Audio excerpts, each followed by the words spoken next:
Kan dere høre meg? Oi. Dere hører meg? Ja, så bra. Da tenker jeg vi starter. Hei og velkommen til Kvinnefrontens heldagskonferanse. Radikale stemmer og feministiske liv. Mitt navn er Saredo Ali, og jeg skal være deres konferansier i dag. Først så har vi litt praktisk info. Det er nødutganger. Der og der. Og der. Ja. Så, og så er toalettene da helt bakerst i rommet til høyre. Og så er det noen som følger med oss på stream. Så da sier vi hei til de. Ja. Og så har vi også en feministisk hyttebok. Så ja, folk kan gå og skrive en liten feministisk hilsen, en liten beskjed til oss i Kvinnefronten hvis de ønsker det. Så det er koselig. I dag mer enn noen gang så er det viktig at vi kvinner organiserer oss, at vi samler oss, snakker sammen og deler ideer. For vi kvinner har aldri fått noe gratis, og de rettighetene vi har vi selv kjempet for. Vi har demonstrert, vi har protestert, vi har delt strategier, vi har gjort undersøkelser og lagt fakta på bordet. Og det er utallige kvinner som har offret sine liv, eller brukt sine liv til å gjøre fremtiden bedre for sine døtre, for sine søstre og alle medmennesker. Og vi i Kvinnefronten ønsker at dere skal dra herfra i kveld med en følelse av at dere er en del av noe større, en del av en global kvinnebevegelse som hver dag jobber for full kvinnefrigjøring. Enten om det er i Kurdistan, eller Iran, eller blant urbefolkningen i Kanada, eller Palestina. Fordi selv om dere sikkert har hørt det før, og det føles ut som en floskel, så er det sånn at ingen kvinner er frie før alle kvinner er frie. Og i dag så skal vi snakke om strategier og ulike ideologier, og vi skal bli inspirert og bli litt klokere sammen. Men det er jo sånn at da vi planla denne konferansen, så var verden litt annerledes enn det den er i dag. Nå foregår det et folkemord mot palestinere, og det kan vi ikke være stille om. For vi vet at i krig så er det kvinner og barn som lider hardest når spillereglene i krig blir brutt. Og det er de som bærer byrden av krigens brutalitet og blir et symbol på grusomhetene i krig og et symbol på ønsket om fred. Det er sånn at et okkupert folk har rett til å kjempe for sin egen frihet og for selvstendighet. Det kan aldri bli fred før det palestinske folk har alle sine rettigheter, og ikke minst selvstendighet. Og vi i Kvinnefronten står derfor i solidaritet med palestinere for et fritt Palestina. Og vi er derfor så takknemlige for at lederen i Palestina-komiteen, Line Khatib, er med oss her i dag. Hun er selv norsk-palestiner og har jobbet mange år med Midtøsten, blant annet som rådgiver i Norsk Folkehjelp. Så vi er veldig glade for at Line kunne finne tid til å være med oss her i dag.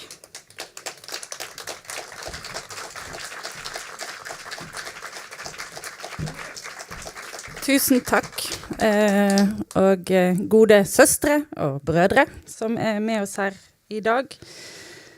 Det er fint å få komme her og være sammen med dere og si noen ord om Palestina. Fordi, som det allerede har blitt sagt, og som mange vet, så står nå palestinere ovenfor den største katastrofen siden Nakba, siden 1948, når 3/4 av det palestinske folket ble drevet på flukt. Akkurat nå er 1,5 million palestinere på flukt igjen, inne på den beleirede Gazastripen. Og mens 100 000 av de har søkt tilflukt i FN-skoler, har andre måttet flytte inn i telt. De siste ukene har den israelske okkupasjonshæren angrepet befolkningen i Gaza med bomber og eksplosiver som tilsvarer 1,5 atombombe. Ifølge FN-organisasjonen OCHA og dette fra i forgårs, 9061 personer drept i Gaza. Nesten 4000 av de barn. 132 personer drept på Vestbredden, og nærmere 1400 drept i Israel siden 7. oktober. I Gaza har mer enn 32 000 mennesker blitt skadd. I angrepene som har kommet på tettbebygde områder, bolighjem, hjemmet deres, på FN-skoler hvor folk har søkt tilflukt, i kirker i Gaza hvor folk har søkt tilflukt, i moskéer hvor folk har søkt tilflukt, ambulanser. I går ble inngangen til El-Shifa, som betyr, Shifa-sykehuset, det betyr der du kommer for å få healing. De ble bombet, og ambulansene som hadde koordinert med Røde Kors og FN at de skulle kjøre alvorlig skadde pasienter til grensen til Egypt, fordi de ikke kan få livsreddende behandling i Gaza, ble skutt.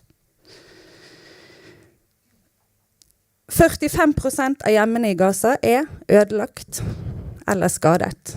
Så det ikke bare at vi må vente på at denne krigen, dette folkemordet, må avsluttes og avbrytes, men vi vet ikke hva vi får etterpå.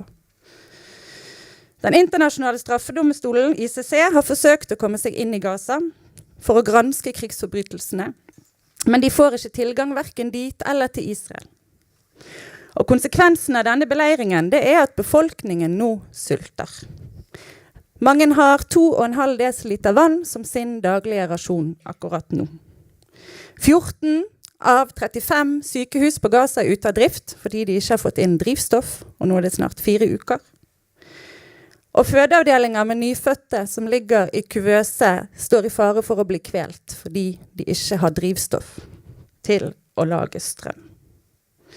Akkurat nå drikker folk i Gaza forurenset vann, salt vann, fordi renseanleggene ute av drift. Og kvinner, de må vaske seg selv, vaske klærne sine, vaske ungene sine klær i det salte Middelhavet på kysten. Jordmor Berit Mortensen, som mange kjenner, som har skrevet boken Barselbrølet, hun kom på Palestina-komiteens landsstyremøte og snakket om at vi kvinner, vi jo litt annerledes enn dere menn. Vi fungerer litt annerledes. Vi trenger litt annen omsorg og støtte. Og nå tar kvinner i Gaza piller for å utsette mensen. For de har jo ikke fasiliteter til å vaske seg selv, til å vaske barna sine, holde en god hygiene. De også veldig redd. Redd for barna sine, redd for fremtiden, redd for at de ikke kan beskytte familien sin, redd for at de ikke har nok mat, redd for hva som kommer etterpå. Og vi vet at når det mangel på mat, så det som oftest kvinner som offrer sin porsjon til fordel for sine barn eller andre i familien. Og vi vet at kvinner står i front om de sier kvinner, liv, frihet. Om de kjemper mot femicide i Mexico. Om de blir skutt i øyet når de kjemper mot økende ulikhet og innskrenkede abortrettigheter i Chile. Eller om de skal føde nytt liv under bombene på Gazastripen. Og det derfor det så viktig at vi står sammen. At vi lærer av hverandres kamper, at vi støtter hverandres kamper, sånn som dere gjør ved å være her i dag.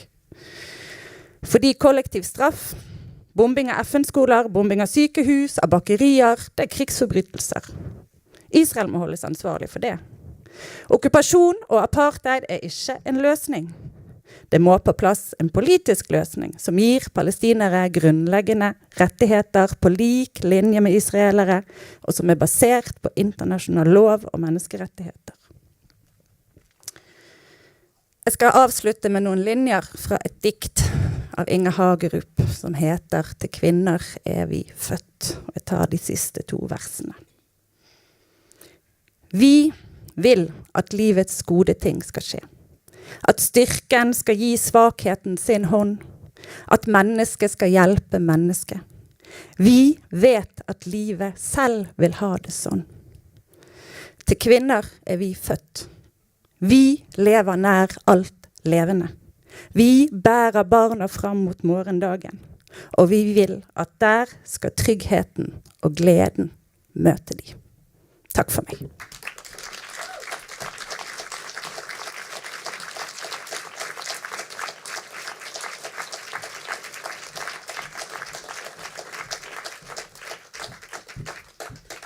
Tusen takk, Line, for en utrolig rørende appell. Som en takk for at du kom og holdt appell for oss i dag, så har vi i Kvinnefronten donert penger til Norsk Folkehjelp og deres arbeid i Gaza. Så tusen takk for at du kom hit i dag.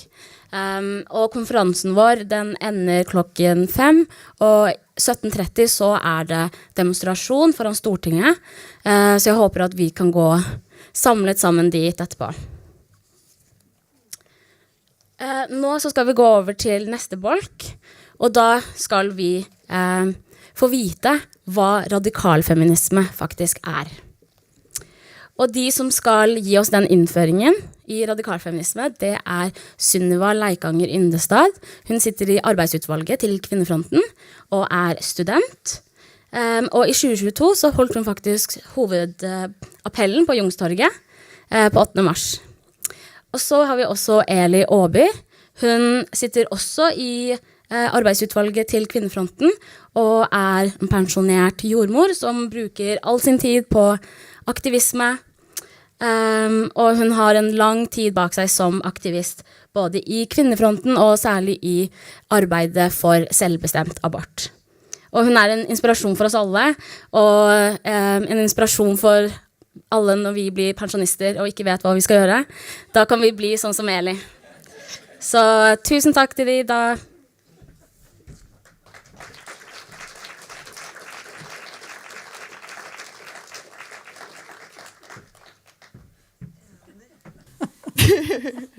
Enig.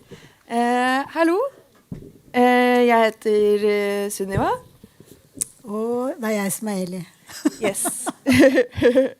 Og for 1 år siden så feiret vi i Kvinnefronten 50-årsjubileum, også her på Melahuset, og det vi gjorde da, det var blant annet å se tilbake på noe av det arbeidet som Kvinnefronten har bidratt med i kampen for full kvinnefrigjøring. Og i fjor så pekte vi fremover, og det vil vi også gjøre i år, gjennom å streke opp noen elementer for en radikal kvinnebevegelse for full kvinnefrigjøring.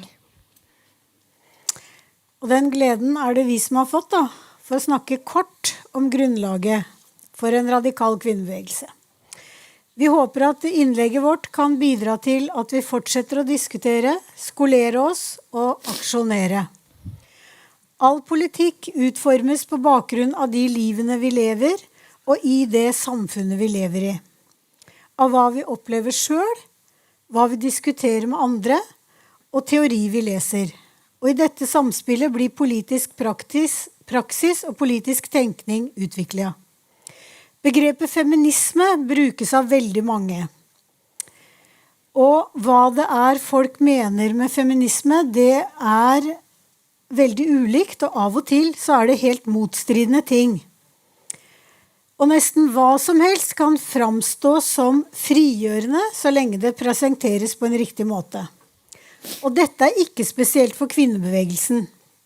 Det politiske og ideologiske uenigheter i alle folkelige og politiske bevegelser. Det kan forvirre både oss selv og andre når alle feminister. Makthaverne forteller oss at samfunnet ser ut slik som det gjør i dag som følge av en rasjonell samfunnsutvikling, men vi vet at det ikke sant. Samfunnet drivet i en bestemt retning for å tjene bestemte gruppers interesser, og disse gruppene først og fremst menn og rikinger. Kvinner undertrykket som kjønn, økonomisk, seksuelt, politisk og kulturelt. Og solidaritet mellom undertrykket grupper, det bjærebjelka i arbeidet vårt. Særegen kvinneorganisering nødvendig for at kvinner skal legge premissene, utvikle politikken og metodene for kvinnefrigjøring. Vi sier kom som du fordi det mange måter å være kvinne på. Kvinnefronten et fellesskapsprosjekt, en kollektiv kamp hvor alle som med, også mål i seg selv, ikke midler for andre. Kvinnebevegelsen i dag, den står ikke i et vakuum. Vi står på skuldra til kvinner som har gått foran oss, og vi står sammen med kvinner i hele verden i dag som slåss mot kvinneundertrykking, mot kapitalisme og imperialisme, mot krig og forfølgelse, rasisme, miljøødeleggelser og kvinnehat fra ulike høyrekrefter. Kvinner har en grunnleggende annen rolle i reproduksjonen enn menn, og vi er jevnt over fysisk svakere enn menn, og i dette forholdet ligger grunnlaget for kvinneundertrykkinga. Menn kan bruke vold eller trussel om vold mot kvinnekroppen som maktmiddel for å opprettholde patriarkatet. Alle kvinner undertrykkes i patriarkatet, men ikke alle kvinner opplever den samme undertrykkinga. I ulike deler av verden og til ulike tider eksisterer ulike former for menns vold mot kvinner og ulike kjønnsrollemønstre. Det er imidlertid en ting ved kvinneundertrykkinga som alltid vil være lik, og det er kvinnekroppen som utsettes for vold og undertrykking. Det er kroppene våre som gjør oss til offer for voldtekt, for menneskehandel, for å bli nekta abort, for seksuell trakassering, for å bli drept av partneren eller ekspartneren, for kjønnslemlestelse, for å dø eller lide av sykdommer som kun rammer den typen kropp vi har, og som ikke blir tatt på alvor. Det er våre kropper som alltid presses til å bli penere og tynnere. Det er en ting jeg har felles med alle andre kvinner i hele verden, og det er kvinnekroppen. Kvinner opplever den samme undertrykkinga fordi vi er kvinner, uansett etnisitet, klasse, seksuell legning, nasjonalitet eller funksjonsevne. Samtidig opplever kvinner også undertrykking på bakgrunn av etnisitet, klasse, seksuell legning, funksjonshemming og nasjonalitet. Alle kvinner og alle menn blir disiplinert inn i bestemte kjønnsroller. Jenter skades av skjønnhetskrav med alt fra unødvendige kirurgiske inngrep, skammen som offer for seksuelle overgrep og voldtekt, hovedansvar for alt det ubetalte omsorgsarbeidet i familien, spiseforstyrrelser og mye mer. Gutter presses også inn i trange roller, ofte voldelige roller. Og noe av det som blir regnet som maskulint og tøft er skadelig for både kvinner og menn. Det er menn som utøver vold mot kvinner, og når menn utsettes for vold, så er det også i de aller fleste tilfeller menn som utsetter menn for vold. Patriarkatet, det begrenser også menn, det anerkjenner vi, men samtidig så er den viktigste anerkjennelsen det at det er menn som både tjener på og opprettholder patriarkatet. Noen menn som bryter med mannsrolla blir straffa.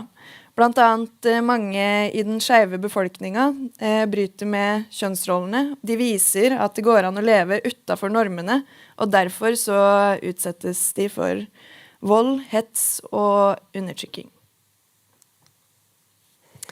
Noen ganger så er det vanskelig å se eller forstå det som er rett foran nesa vår, eller det som omgir oss så fullstendig at vi tror at det er helt naturlig.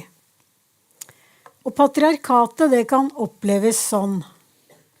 Det er mange kilder til å forstå mer av patriarkatet, og gjennom tidene så har patriarkatet tatt ulike former. I klassisk marxistisk teori så er det engelsk sin familiens, privateiendommens og statens opprinnelse fra 1890-tallet, som er en sånn lærebok. Et dukkehjem av Henrik Ibsen fra samme tid beskriver en måte patriarkatet viser seg fram på i en borgerlig familie da. Boka «Søstrekamerater» av Kjersti Eriksson er skrevet 100 år etter Engels, og gir oss en teoretisk oppdatering og utfylling av hvordan kvinner utnyttes under kapitalismen.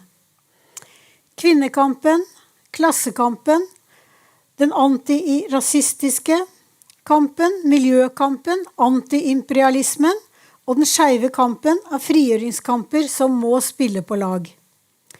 Ingen blir fri før kvinner er fri. Barbie-filmen, den forteller oss også om mange sider ved patriarkatet. Selv om de ikke tar med seg de grusomste utslagene av menns vold mot kvinner, mishandling, voldtekt, vold og seksuelle overgrep, i prostitusjon og porno. Og det kunne vi jo heller ikke vente av Barbie-filmen i den rosa innpakningen den kommer i.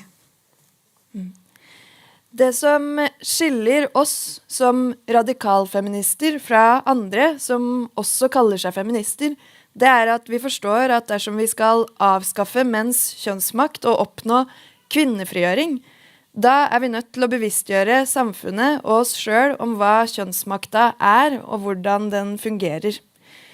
Kvinnefronten var sentral i oppstarten av de første krisesentrene, og sammen arbeidet vi for å forandre samfunnets syn på husspråk og hva noen kvinner fortjener. Vi ville forandre virkeligheten, språket og innholdet i orda. Språket er hele tiden i utvikling, og nå opplever vi at i likestillingens navn så blir kvinner usynlige eller unevnelige. Derfor snakker vi om menns vold mot kvinner, og ikke vold i nære relasjoner, eller bare vold mot kvinner. Vold i nære relasjoner, det forteller oss ingenting, hverken om hvem som er voldsutøver, eller hvem som utsettes for volden. Og sier vi vold mot kvinner, så nevner vi at det er kvinner som utsettes for vold, men tilslører fremdeles at det er menn som er ansvarlig for denne volden. Da Norge fikk verdens første likestillingsombud, så skjønte alle at det hun og staben hennes skulle arbeide for, det var bedre likestilling mellom kvinner og menn. Nå har vi et likestillingsombud uten kvinneperspektiv, som arbeider for likestilling for alle minoriteter. Men så er jo ikke kvinner en minoritet. Og vi blir heller ikke prioritert av likestillingsombudet. I likestillingens navn legges det en usynlighetskappe over kjønnsmaktstrukturene. Er det et framskritt at vi ikke har ord som lærerinne og sykepleierske i språket? Lærerne og sykepleierne tjener jo fortsatt dårligere enn ingeniørene og rørleggerne. I likestillingens navn så oppfordres jenter til å velge mer utradisjonelt, og det betyr å bli rørlegger eller ingeniør i stedet for lærer eller sykepleier. Men lønnsforskjellene er jo akkurat like store som de var for 30 år siden, selv om vi har hatt mange år med likelønnskamp. Og sånn gjøres det kjønnsdelte arbeidsmarkedet og kvinnelønna til et individuelt valg, at jenter velger feil. Likestillingsidealet har ledet oss dit hen at dersom et problem rammer kvinner, så skal det fremstilles ved kjønnsnøytralitet. Men når menn pekes på som ofre i beskrivelsen av samfunnsproblemer, da skal kjønnsaspektet synliggjøres. For eksempel så er fortellinger om gutter som skoletapere og menn som ofre for selvmord utbredt i det offentlige ordskiftet. Mens et tilsvarende fokus på kvinner som gruppe, det er fremdeles mye mer kontroversielt. I ly av den offisielle likestillingspolitikken så flytter menn fram posisjonene sine. Det ser vi blant annet i mandatet til mannsrolleutvalget, der de snakker om menn som kategori, og de vil ha et mannsperspektiv på utdanning, på barnefordeling, på helse og på vold. Som Sunniva sa i stad, så er kjønnsrollene sosialt konstruerte. De er ikke naturgitte og uforanderlige. Kvinnefronten vil sprenge rammene som sosialt kjønn og kjønnsroller setter for kvinner. Nå ser vi en historisk ny politisk kraft som hevder at det går an å være kvinne uten å ha kvinnekropp. Hva mener de at det er å være kvinne? Det er å like... Nei, hva mener de at det er å være kvinne? Det er å like å passe inn i den tradisjonelle kvinnerolla. I denne sammenhengen så betyr ikke det å være kvinne å protestere mot kroppspress, overgrep og manglende kontroll, eller å like maskiner og klatre i trær. Det betyr å like sminke, langt hår, pynte seg, leke med dokker og lage mat. Vi ser at sterke krefter i den bevegelsen skyver sårbare mennesker foran seg, mens de motarbeider viktige prinsipper for den radikale kvinnebevegelsen. De forteller oss at porno er seksuell frigjøring, at prostitusjon er arbeid, at surrogati er en rettighet for barnløse, og vi mener at de tingene er salg og overgrep mot kvinnekroppen, og at alle kvinner er ofre for dette. Patriarkatet er eldre enn kapitalismen. Og under kapitalismen, som er nå, er patriarkatet statens verktøy for å utøve kjønnsmakt, det vil si menns makt over kvinner. Kvinner i alle klasser står i et skarpt motsetningsforhold til den patriarkalske maktstrukturen. Men det er likevel sånn at rike kvinner de kan kjøpe seg ut av deler av kvinneundersykkinga. For eksempel så kan de kjøpe seg trygge aborter i land hvor abort er forbudt, og arbeiderklassens kvinner må ty til illegale og farlige aborter. De rike kan kjøpe seg hushjelpstjenester og tilsyn til de gamle i familien, der vi andre sliter oss ut på husarbeid og ubetalt omsorgsarbeid. Penger gjør det også lettere å skille seg fra en voldelig mann. Familien som privat forsørgersystem gjør alle menn til potensielle familieoverhoder, og kvinner og barn til avhengige. En konsekvens av dette er at menn fortsatt lønnes som forsørgere, og kvinner lønnes lavere enn menn i alle deler av arbeidslivet. Kvinner har 88% av menns lønn. Dette forholdet har vært omtrent det samme i mer enn 30 år, på tross av all likelønnskamp. 4 av 10 kvinner arbeider deltid. Noe av det skyldes at det ikke er 100% stillinger i en del kvinneyrker, og noe er såkalt frivillig deltid for å få hverdagen til å gå opp. Kvinner har 70% av menns inntekt, og den forskjellen er større fordi inntekt er mer enn lønn. Inntekt er trygder, utbytte av aksjer og investeringer, og her er ulikhetene mellom kjønnene enda større enn i arbeidslivet. Derfor er kampen mot patriarkatet og klassekampen iboende i kampen til en radikal kvinnebevegelse. Kapitalismen og patriarkatet samarbeider om undertrykkinga av kvinner. I det kapitalistiske patriarkatet er kvinnekroppen en vare som er til salgs. Gjennom porno, prostitusjon, surrogati og andre former for handel med kvinnekroppen, så reduseres kvinner til objekter som noen menn kan kjøpe, og som andre menn kan selge og profitere på. Kvinner verden over tvinges inn i prostitusjon, enten gjennom menneskehandel eller gjennom økonomisk nød.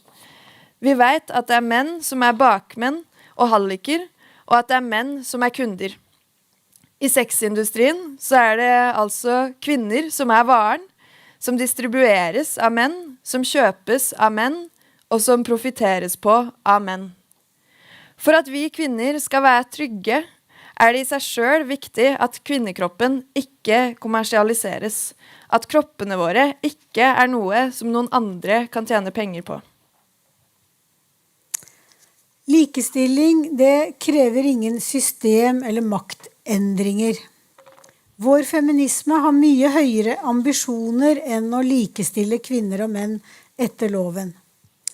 Dersom vi skal bekjempe patriarkatet og motarbeide all kvinneundertrykking, vi nødt til å forandre sosiale og økonomiske maktstrukturer. Derfor har radikale feminister alltid snakket om kvinnefrigjøring. Kvinnefrigjøring handler om å bryte ned kjønnsroller, skjønnhetstyranni og den ujevne maktbalansen mellom kvinner og menn. Radikal feminisme har kvinnefrigjøring som mål, fordi vi ønsker å kaste alle patriarkalske samfunnsstrukturer. Det fordi undertrykking av kvinner ikke forsvinner om vi endrer lovene i det patriarkalske samfunnet. Kvinneundertrykkinga kan ikke opphøre før vi har forkastet hele det gamle systemet. Vi sa i begynnelsen at Kvinnefronten et fellesskapsprosjekt, og målet full kvinnefrigjøring. Vi slåss mot den strukturelle undertrykkinga og for et bedre liv for hver enkelt. For at vi skal forstå strukturene og forstå sammenhengene mellom dem, og det hver enkelt av oss opplever, sånn at det personlige kan bli politisk, så vi nødt til å være mange. Og det dette som gjør særegen kvinneorganisering nødvendig. Vi trenger egne rom og organisasjoner der vi kan dele erfaringer, støtte hverandre, utfordre hverandre, uten å konkurrere med menn om oppmerksomheten, om taletida, om virkelighetsbeskrivelsen, og så videre. Mens hersketeknikker, som formulert av Berit Aas, gjelder i alle organisasjoner, og det eneste måten å unngå dem på gjennom kvinneseparatisme. Skal vi komme videre og forandre verden, så må vi slåss for at kvinnefrigjøring også kommer på dagsorden i fagforeninger, politiske partier, interesseorganisasjoner og offentlig politikk. Vi må bevisstgjøre og aksjonere for å forandre sammen med andre kvinner og kvinneorganisasjoner. Dette grunnlaget for allianser i kvinnekampen, den antirasistiske kampen og klassekampen. Og alle de andre kampene vi fører for et bedre samfunn. For å få til det så trenger vi sterk kvinneorganisering, og Kvinnefronten trenger deg, sånn som du er. Takk for oss. Tusen takk.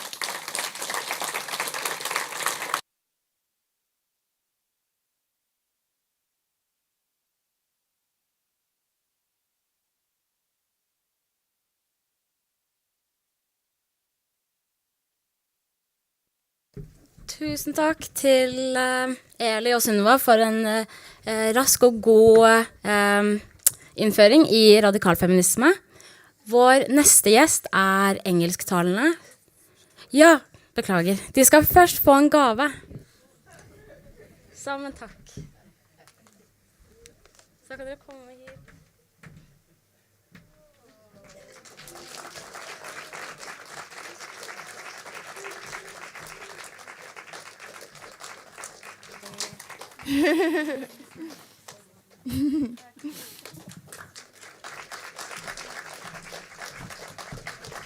Ja. Så vår neste gjest, hun engelsktalende, så jeg tar den, introduserer henne på engelsk.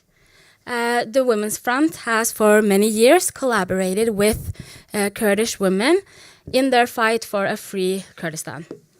Today, we are so lucky to have Rojin Mukurayan come all the way to Oslo.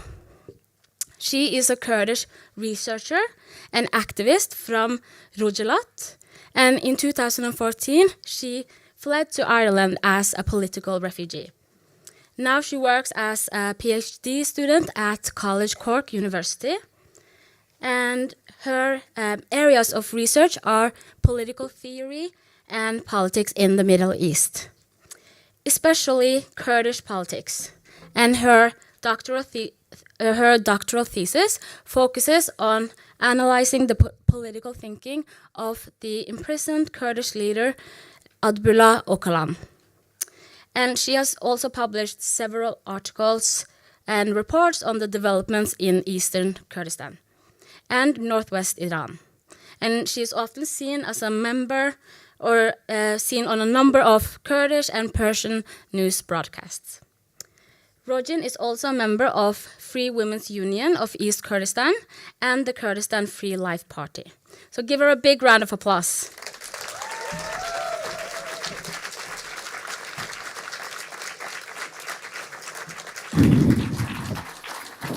Thank you so much. Hello. In the beginning, I really like to thank Kvinna Fronten for organizing this event, this conference, and for giving us this opportunity and space to be here and to share our experience with you all here.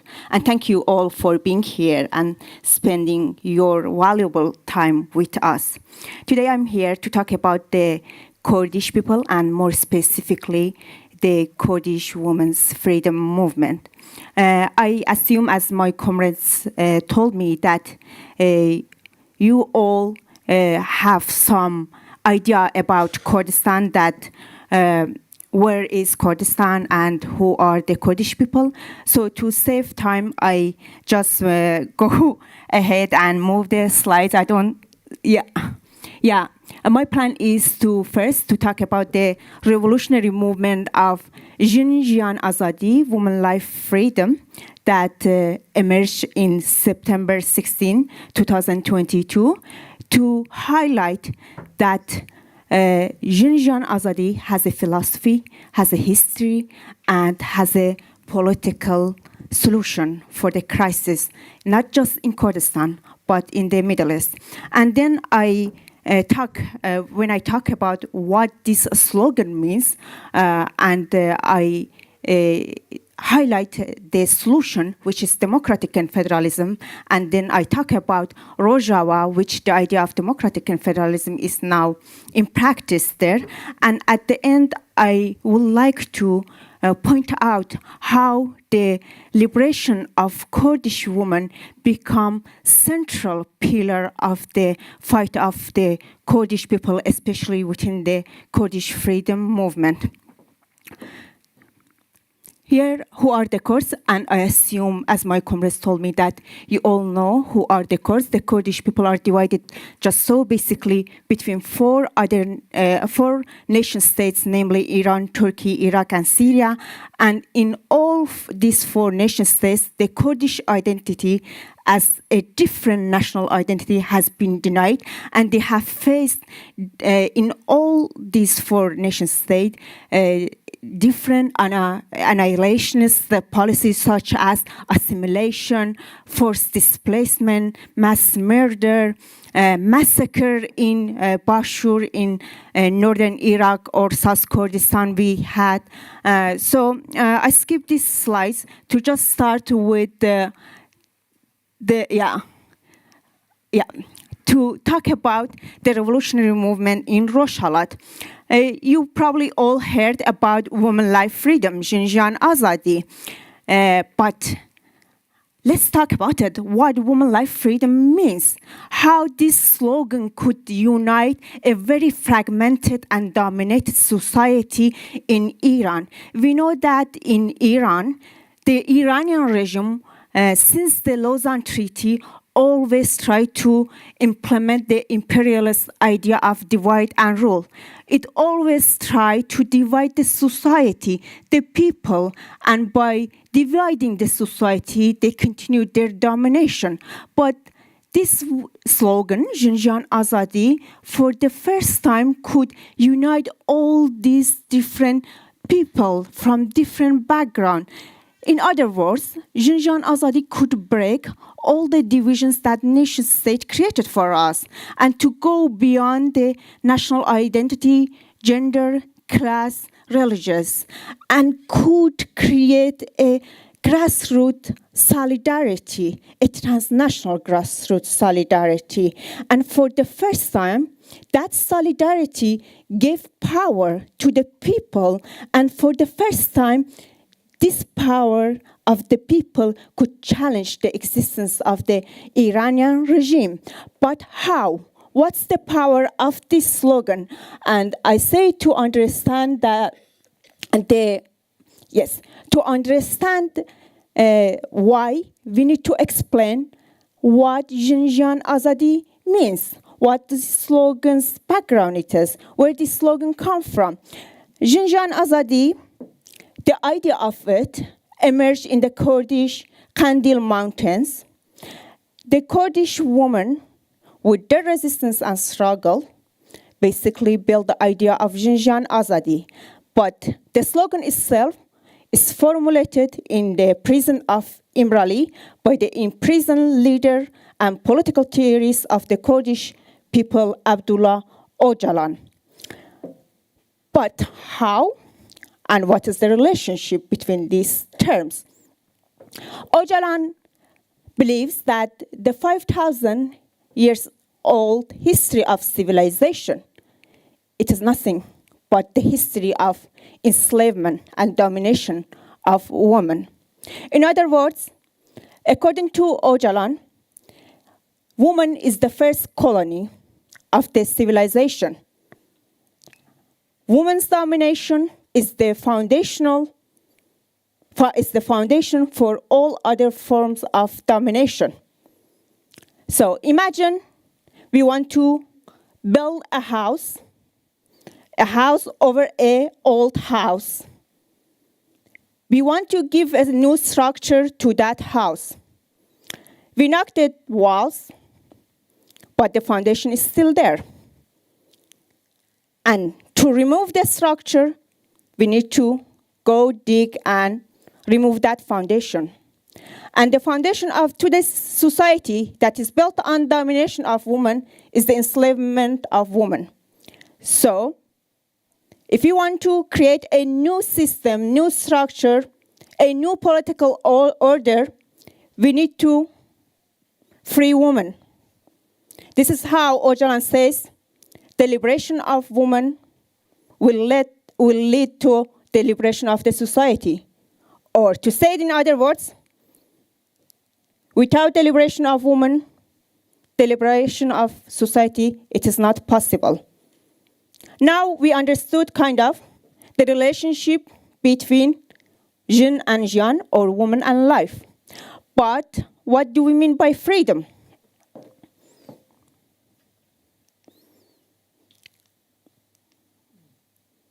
Yeah, I talked about that.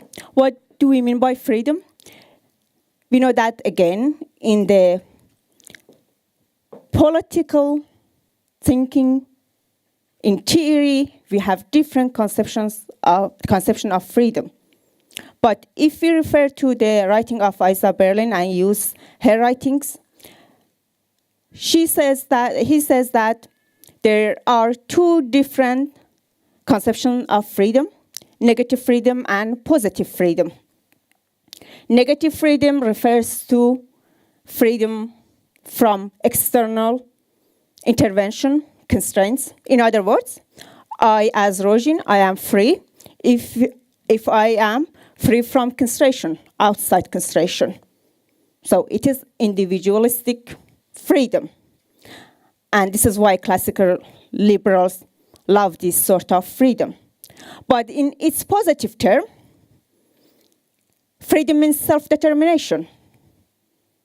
And this self-determination has two different meanings. It has both collective and individualistic meaning. Individually, talking about self-determination, it means that one is free if one is able to act based on their free will. In collective term, we, as a group of people, as a nation, as women, we are free if we, again, based off our collective free will, form our political existence. But there are also another negative conception of freedom. We can find it in Republican tradition, and it says that one is free if one is not dominated. And by domination,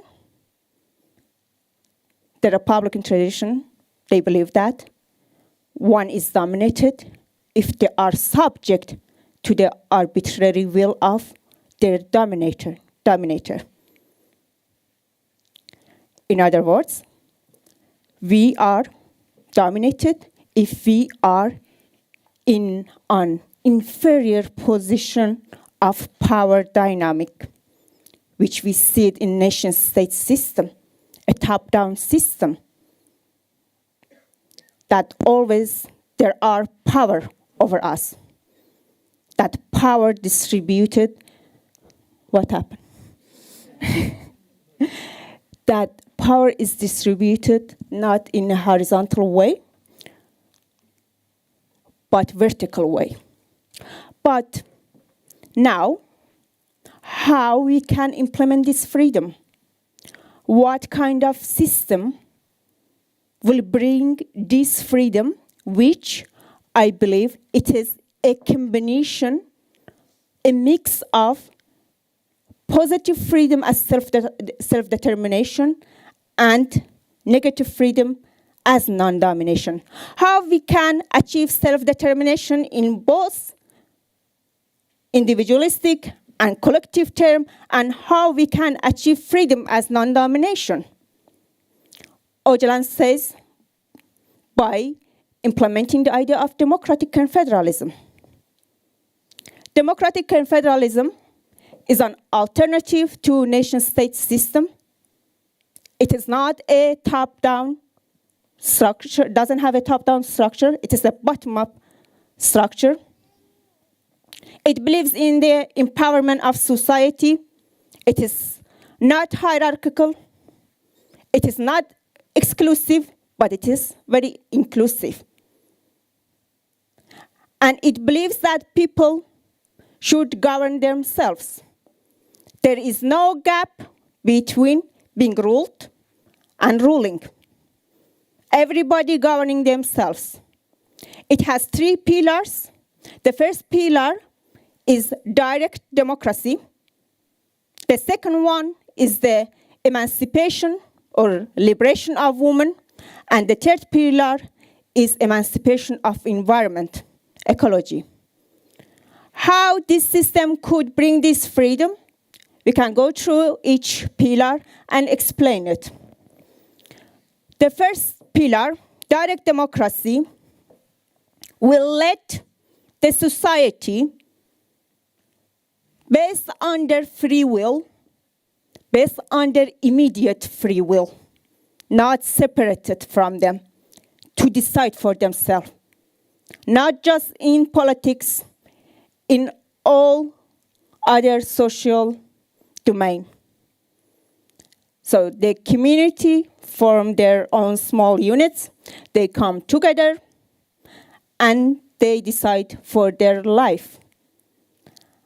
Power here, it is distributed horizontally, not vertically. So when the power is distributed horizontally, when there is no power over, there is no domination. That's the first pillar, tries to bring the freedom, which is a mix of self-determination and domination. But the emancipation of women, how we can overcome patriarchy.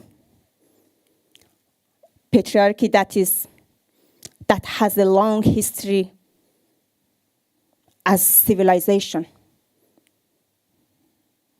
Long history, 5,000 years at least. How we can overcome that? Based on the idea of democratic confederalism, which is in practice in Rojava, north and east of Syria, women need to organize themselves, build their autonomous organizations, parallel to mixed gender institutions and organizations. So in Rojava, for example, we have mixed gender institutions, which is completely in contrary to nation-state organizations and institutions. And even in that mixed gender institutions, we have a co-chair system, which means a man and a woman leading the council in every level of the society together. But parallel to that, we have independent women institutions.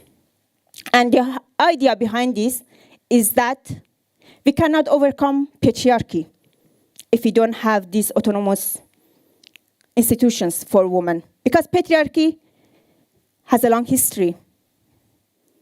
So it is a shield against the patriarchy, first to overcome it, and then to make sure that this patriarchy doesn't come back again.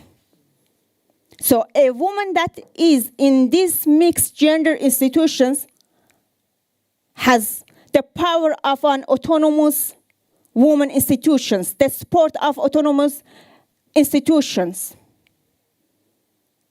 that tries to make sure that the patriarchy that existed in that mixed gender institution doesn't make that woman invisible. And self-defense. Women, Kurdish women, in Kurdish freedom movement, they have their own autonomous self-defense mechanism. There are huge discussion about this topic, whether should women take arm or not. First of all, I would argue that we should consider the context of this system, which is Middle East and Kurdistan. So, Kurdish women at the same time fighting against patriarchy that is existed both within the Kurdish society, within their even organization, and they are also fighting against external colonization, which is the dominant states of Kurdistan, and of course, capitalism. So in a fight like that you're fighting for your existence, self-defense is a legitimate mechanism. Again, I refer to the writing of Abdullah Öcalan. Abdullah Öcalan has a theory called theory of rose. It's how we in nature have a flower. It's so nice. We like to have it, but it has thorns. You want to take the flower, and the thorn that existed with the flower hurts you. It is a self-defense mechanism. It's organic, it's natural. So this self-defense is not to attack, it is to defend. And for women also, as a separate group, or Öcalan calls them a nation, it is natural for protection to have it.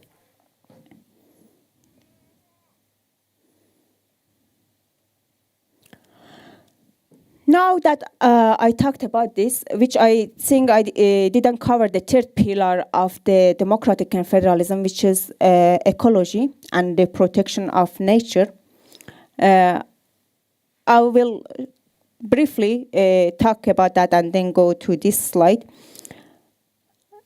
We know that in natural society, which existed prior to the advent of civilization, there were harmony between man and woman and between human and nature. And the reason was that first the power were distributed horizontally in that natural society, and also there were very different metaphysical view, which was completely different from today's metaphysical view that we see it in the capitalist liberal societies, which is individualistic. At natural society, there were a metaphysic that believed that human beings are existed and continue to exist in connection and relation to outside world, to the nature, to universe. And such a metaphysical view created a harmony between human beings and nature.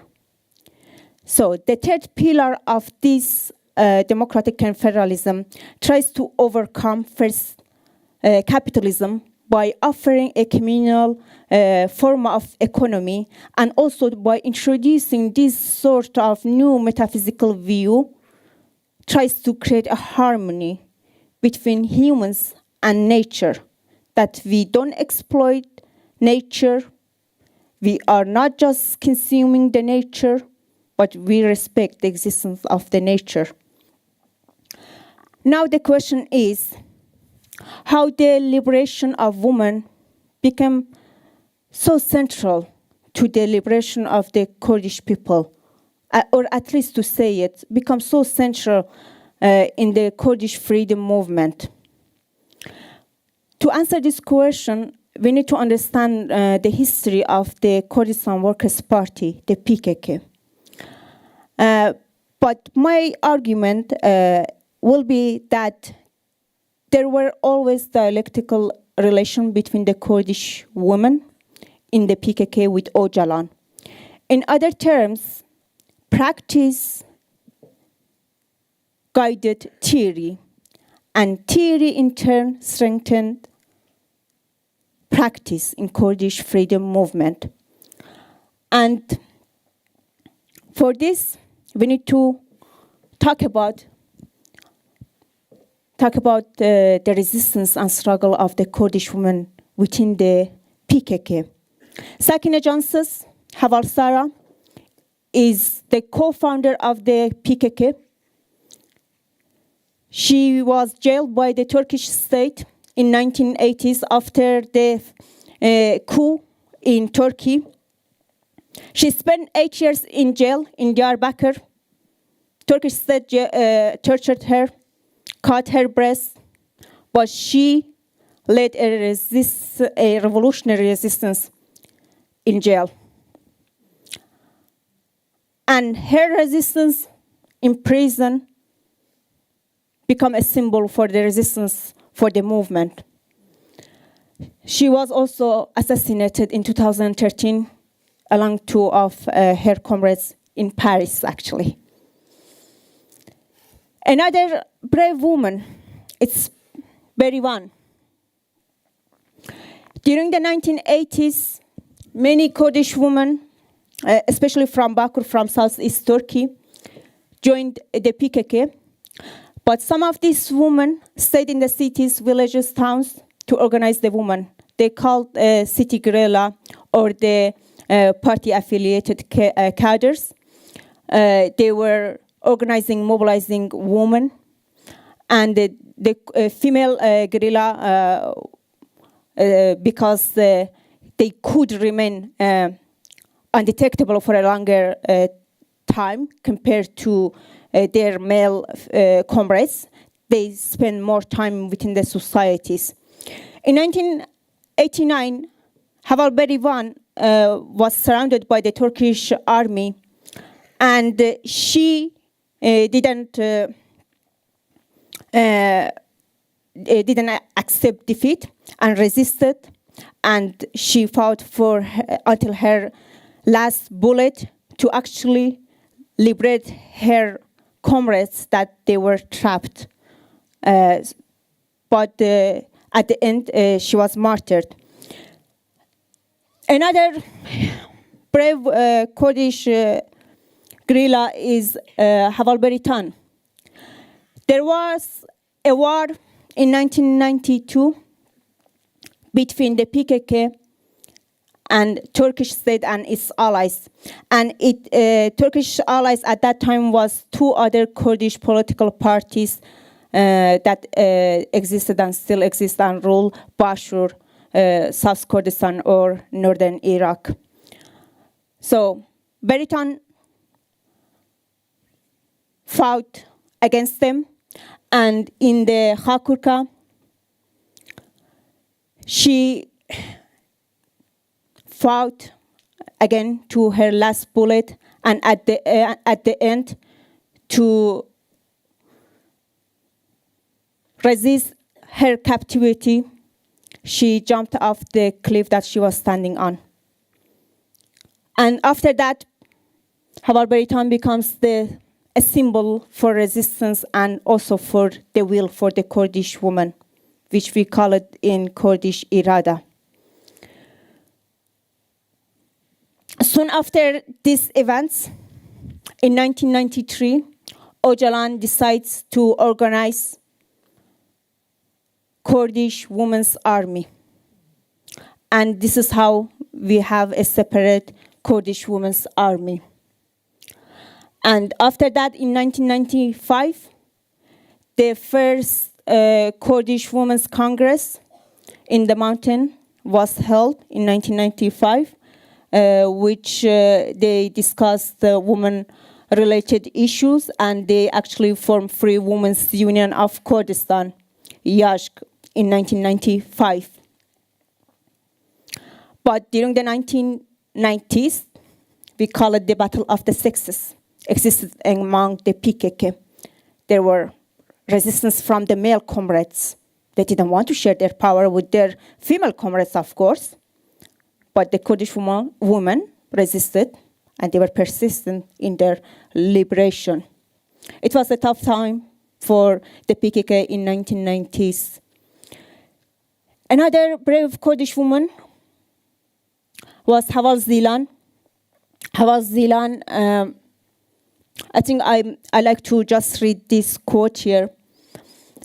She was a PKK guerrilla and detonated a bomb in the middle of a military parade in Dersim on 30 July in 1996. But beforehand, she wrote a letter to Abdullah Öcalan in Damascus. And there is a quote of her letter, which I myself get really inspired by this quote here. I want to be part of the total expression of the liberation struggle of our people. By exploding a bomb against my body, I want to protest against the policies of imperialism which enslaves women and express my rage and become a symbol of resistance of Kurdish women.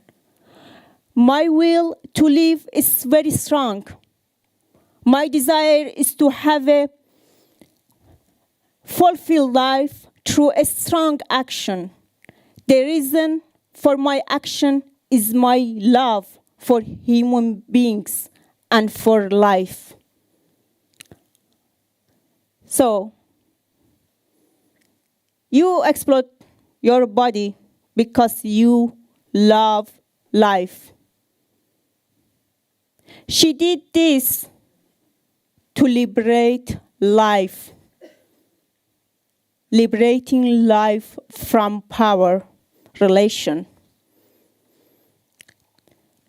2 years after this, ideology of women's liberation was formalized in PKK's writings.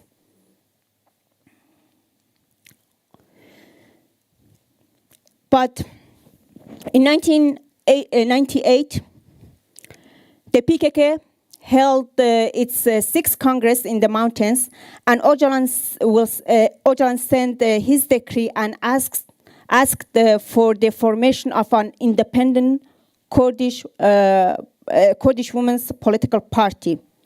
But unfortunately, we know that in 1999, Öcalan was abducted, kidnapped in Kenya, and transferred to Turkey. So after that, the Kurdish women were in dilemma what to do to form their own independent political party. After a long discussion, they decided to hold their Congress, the Kurdish women, and they announced their autonomous Kurdish women political party. But this act angered the leaders of the PKK, and they decided to actually keep these 200 women that participated in that Congress in a valley, because they believe that this is not the time, and the PKK, after Öcalan becomes weak, and our enemy is going to use this, and the creation of an independent Kurdish women party only weakens the party.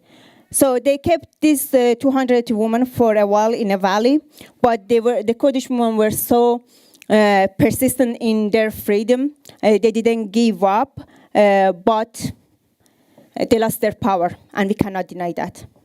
And it was Öcalan's writing again in 2005, especially when in Nowruz, they declared that democratic confederalism is now the ideology of the PKK. And Öcalan's writing, again, gave back power to women. And the liberation of Kurdish women now officially become central pillar of the PKK, which is democratic confederalism.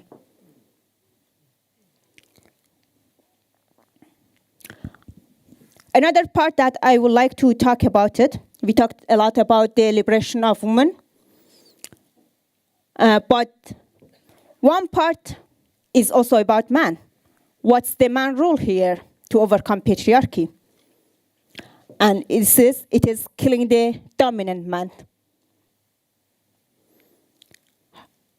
Of course, for women, it's so essential to form their own independent organization, to organize themselves, to mobilize. But at the same time, it is important for man to kill the dominant man, the one-sided domination. And many times, there are questions for Kurdish women why we hold a picture of Öcalan. The reason is because Öcalan says that every morning I wake up and I try to kill my dominant man inside myself. So we see how here the Kurdish women resistance and struggle within the party guided the Öcalan's writing.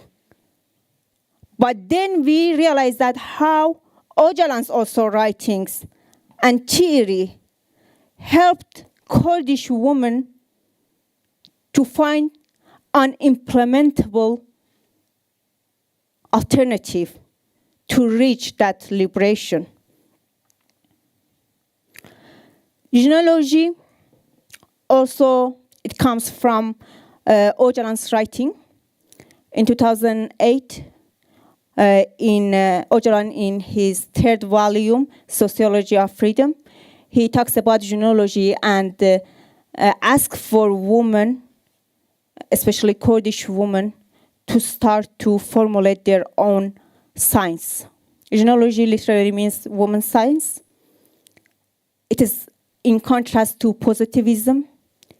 Genealogy values experiences, emotions.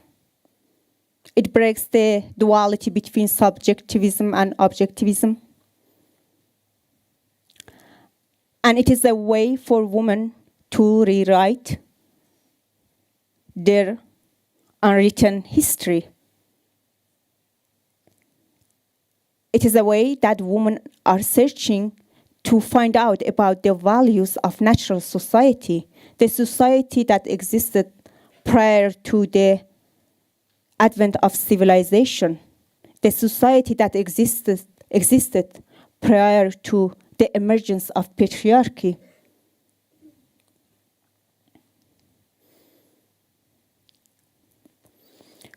Kurdish freedom movement, and more specifically, Kurdish women's freedom movement, are fighting against triple oppression, which I already talked about it, against capitalism, against patriarchy, and against state, especially nation-state system.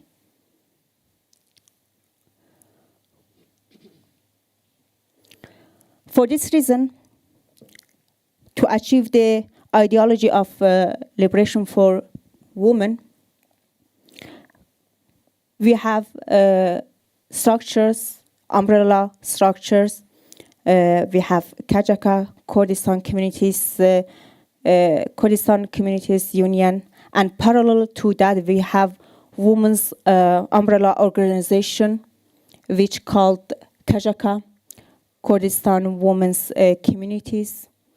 And their work is to make sure that the idea of democratic confederalism and the ideology of liberation of Kurdish women has been implemented in all parts of Kurdistan, Turkey, Iraq, Syria, and Iran, and beyond.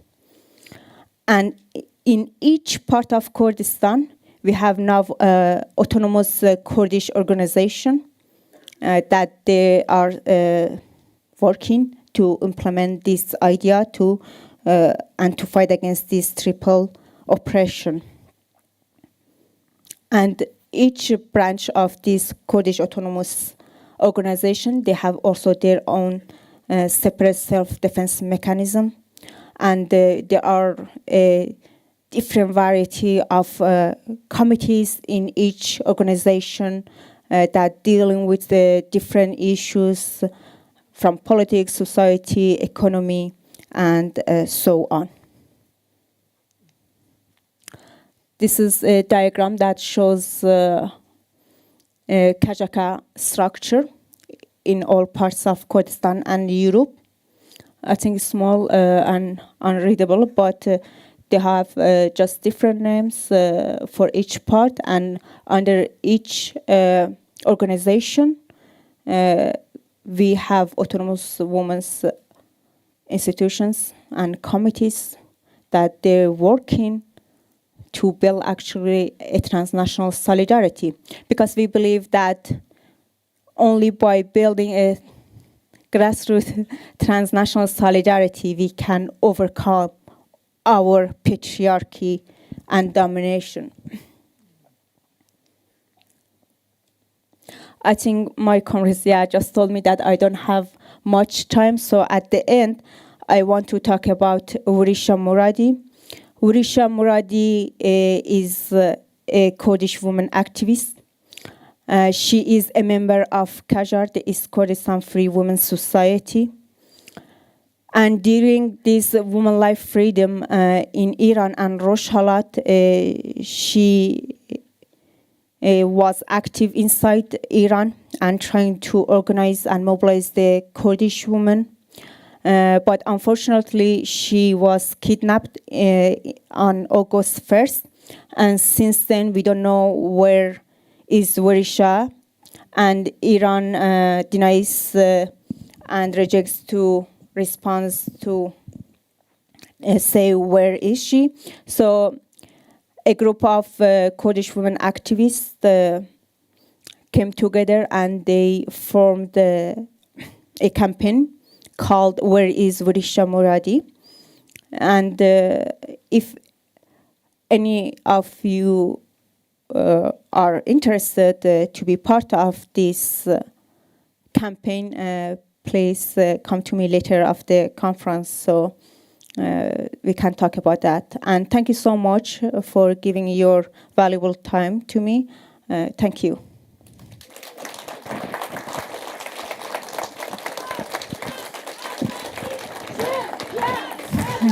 No problem. Oh, thank you so much. Thank you. Thank you so much. Thank you. Thank you. Thank you. Thank you.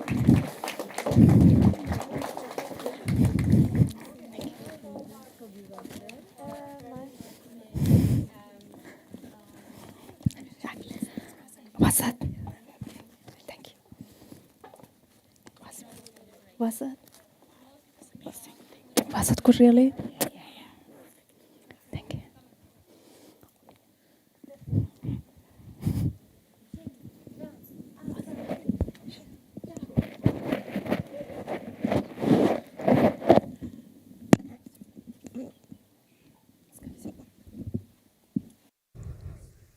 Ja, nå tror jeg den er på. Yes. Thank you so much, Rojan, for a very enlightening presentation about women's fight for liberation in Kurdistan. Nå skal vi ta en 10 minutters pause, og jeg bare minner om at vi i Kvinnefronten har stand helt bakerst, og der kan dere kjøpe plakater, fine handlenett, og ikke minst der kan dere bli medlem av Kvinnefronten, så det oppfordrer jeg på det sterkeste. Og så om 10 minutter, så når vi kommer tilbake fra pausen, skal vi høre fra Cherry Smiley, som er en urfolksaktivist og akademiker som har reist hit helt fra Kanada. Så det gleder vi oss til.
Velkommen tilbake fra pausen.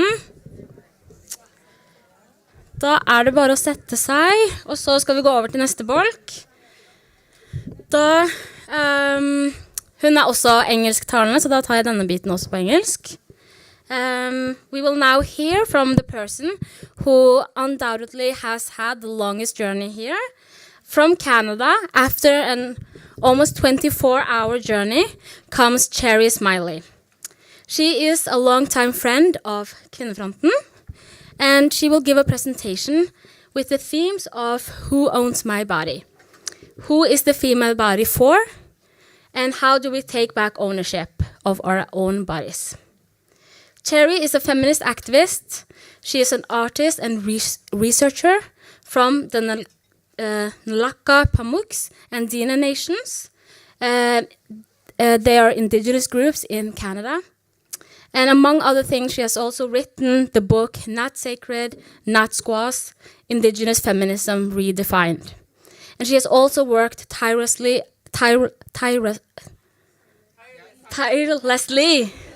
yes, thank you, against prostitution and violence, especially against Indigenous women in Canada. So give her a big round of applause.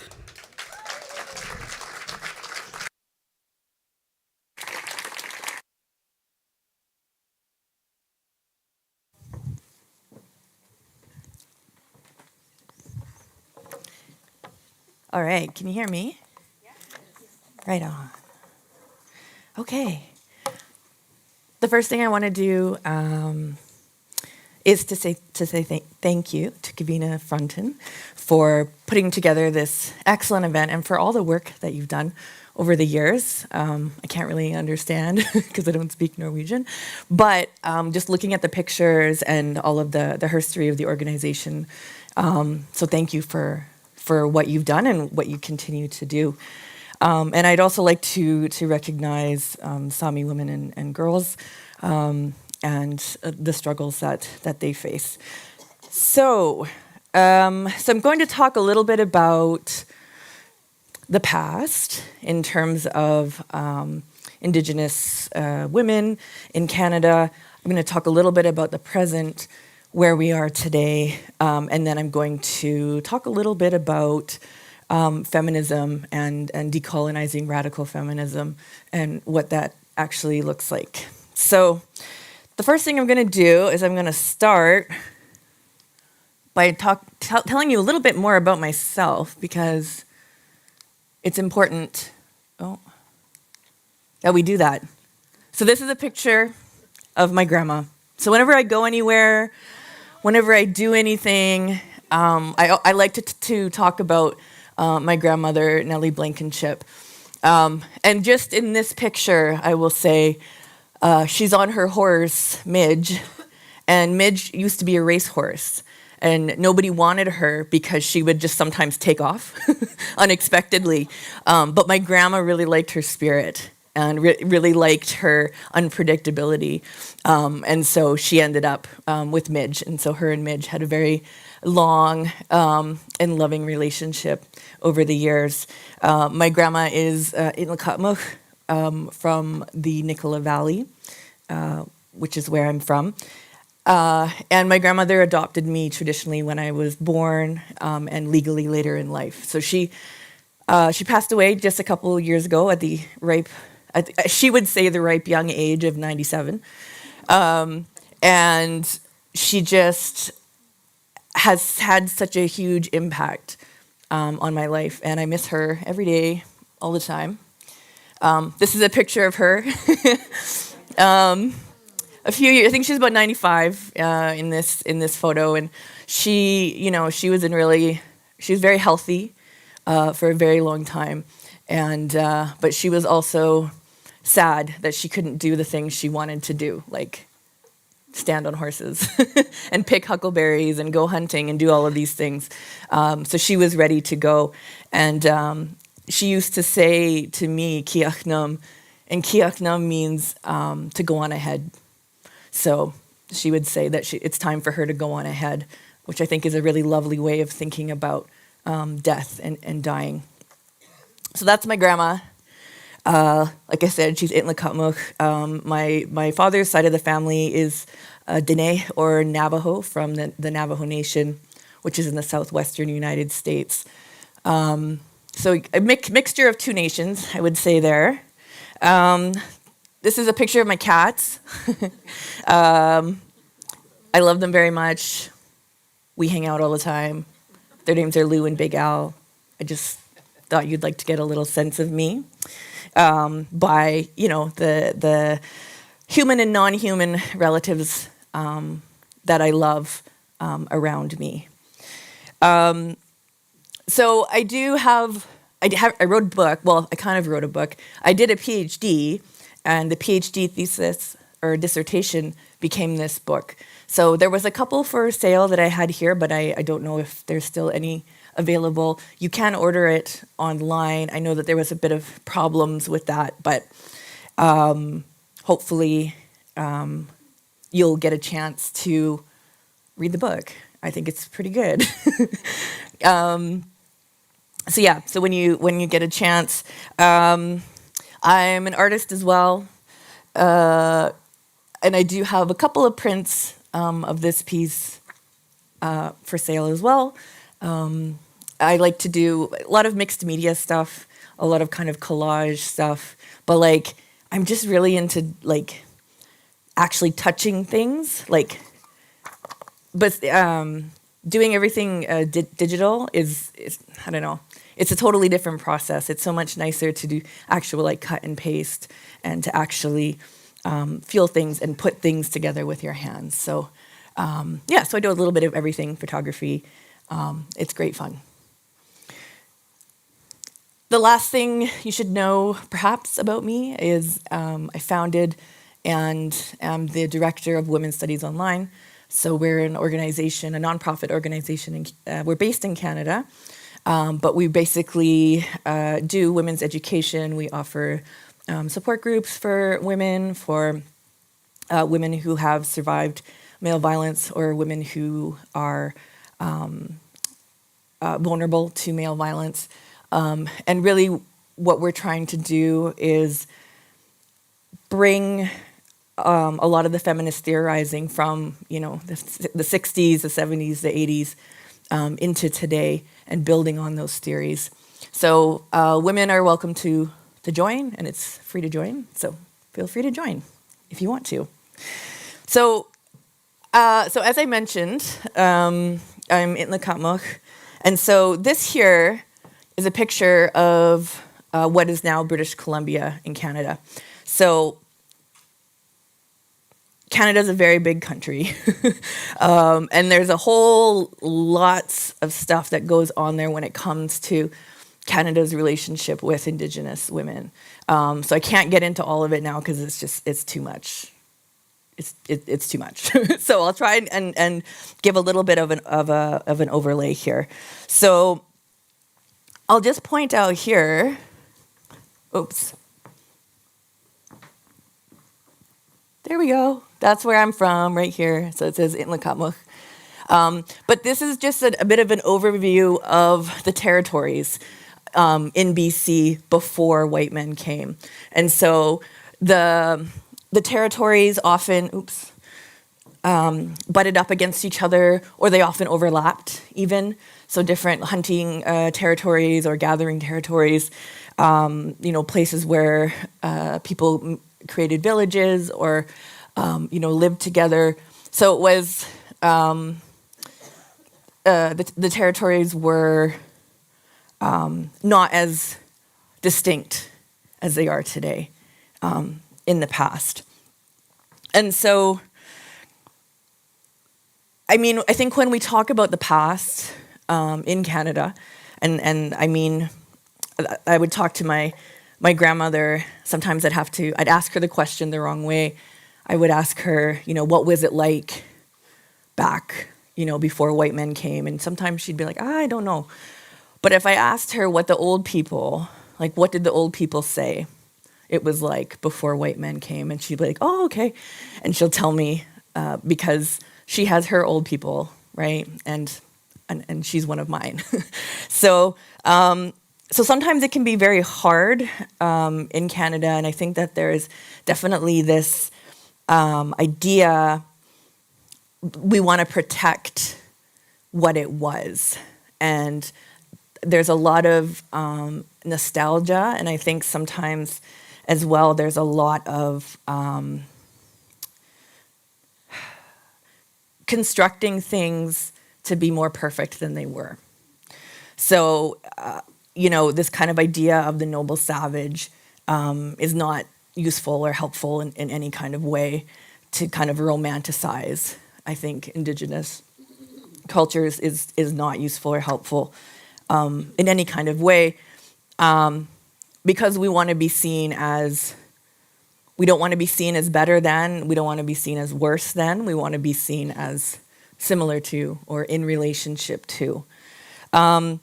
However, it was different. Things were different before white men arrived in Canada. They weren't perfect, but they were different. And so some of the ways that they were different was, for example, so male violence against women and girls did happen. And I would agree with Gerda Lerner's assertion that women have always been subordinate to men in some fashion throughout, I would say, all cultures. So male violence against women did happen. However, when it did happen, it was considered to be a very serious offense and would sometimes result in banishment or death even. So it wasn't something that was occurring all the time, and they were like killing hundreds of men. It wasn't super common, but it did happen. And one of the ways that we know that it happened as well was the different strategies that Indigenous women and girls used before white men came in order to protect themselves and to protect other women. So, for example, if an Indigenous woman and an Indigenous man were to get together, he would go live in her community if they were from two different communities. So that way she's able to keep her family ties, she's able to keep her friendship ties, she's able to have a community to help her if she has children. And so it just makes her way less vulnerable and way less isolated if the man is the one that moves to her community. And I would say that that's like fairly common still today for the most part. Is the man generally you move to where the woman lives if you're from two different places. Something else that my grandma used to say a lot of the time was back in the day, if you were a woman and you were hungry, then you went out and hunted, or you gathered some food to eat and you ate it. If you were thirsty, then you went down to the river and you drank. If you needed a house, you didn't have a house, you would go build yourself a house.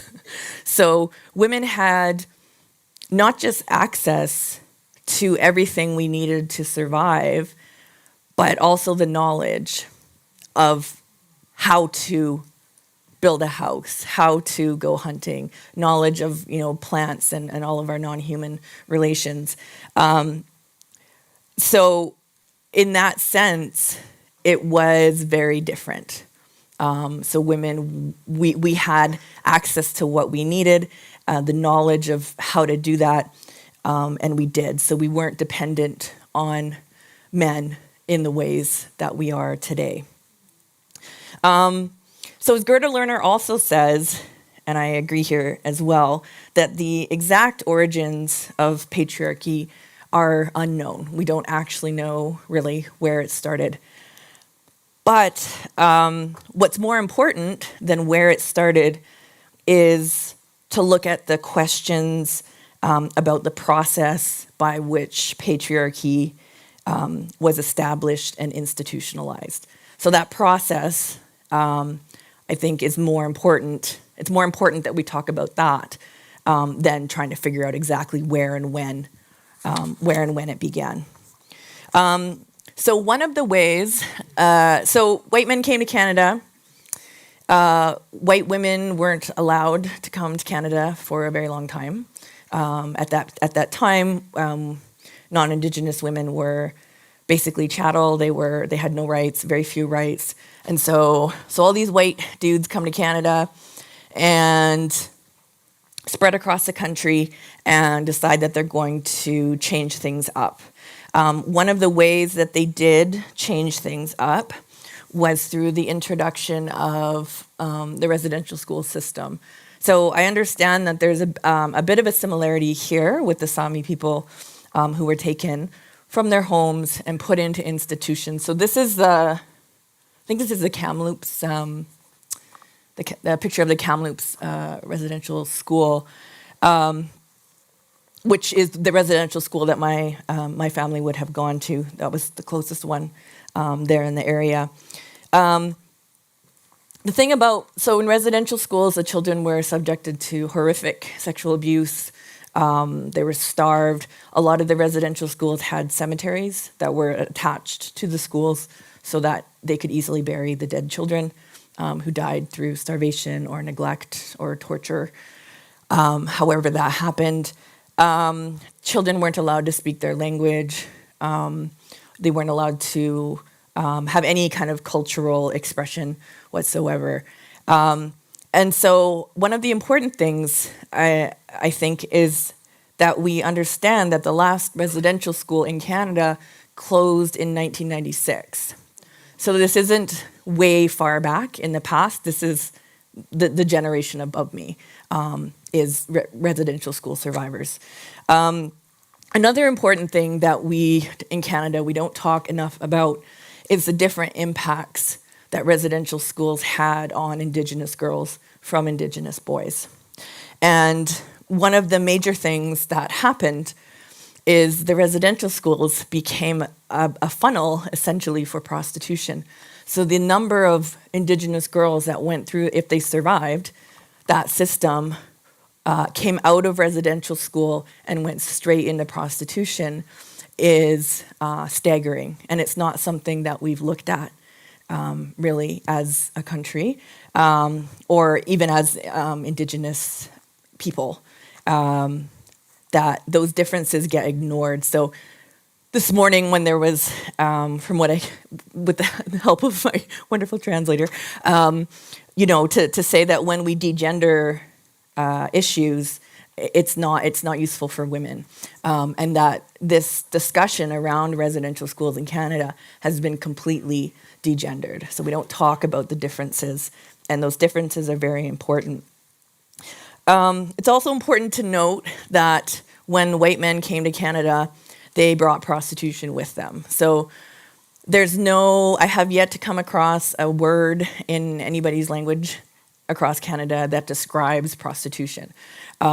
So there was no word to describe that activity. I asked my grandma once, is there a word for that? And she said no. And she thought about it, and she's like, probably shnuya. So shnuya means beaver. And so at that time, if the fur trade, you would trade, white men would trade, or they'd get fur, and they'd get money for that. So it's kind of it's the word for money. So that was her closest estimation of how you might use the language to describe that activity. So as far as we know, prostitution didn't exist in Canada prior to white men coming, or if it did, it wasn't something that was widespread or institutionalized in the same way that it is today. So today in Canada, so we have 10 provinces and we have 3 territories, and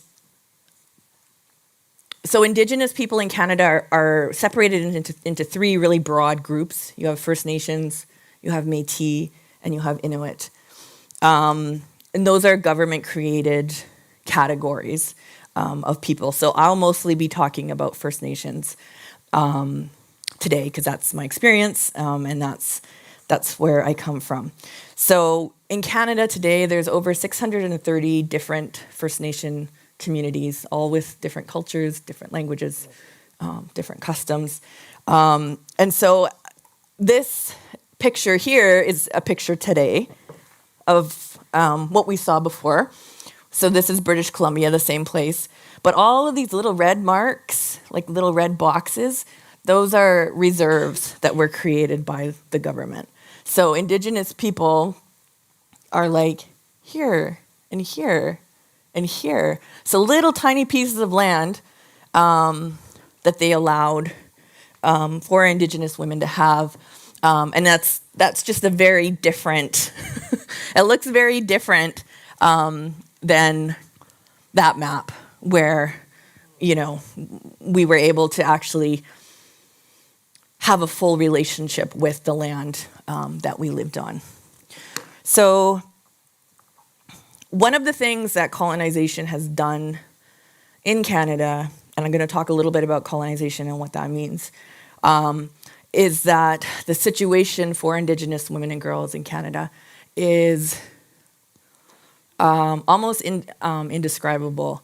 The amount of male violence, the amount of poverty, the amount of disability, drug and alcohol addiction, criminalization, everything you can imagine, Indigenous women and girls are suffering the most against those types of oppressions.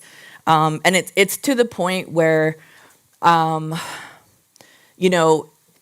it has become normal in a lot of Indigenous communities. So Indigenous girls, it's just a matter of when you're going to be raped. It's not a matter of if. It's a matter of when and how many times it's going to happen. And so, and I know when my grandma was still alive, she used to, she'd get all nervous if I didn't call her when I got to somewhere that I was going. And I realized that was because in Canada, there's a huge issue with Indigenous women who've been murdered and who've been disappeared. So that number, again, it's incredible. It's still happening. A lot of those cases aren't solved, so they haven't found bodies. They haven't found perpetrators who are, by and large, men. But, I just totally lost my train of thought. What was I talking about? I'm testing you all. No, I'm kidding. It's not a test. Right, yes. Disappearance and murdered Indigenous women and girls. Right. So the situation is... anyway, so my grandma would call me, and she'd keep calling me until I called her back. And the reason that she did that was because she was so afraid that I wouldn't make it to my destination. So she was always afraid that I wouldn't make it from point A to point B.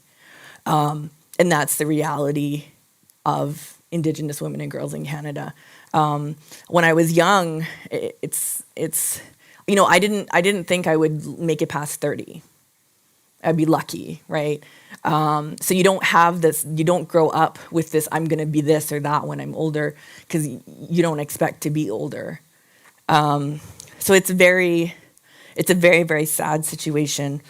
And just this normalization of male violence against Indigenous women and girls it's such a hurdle, and it's such a struggle.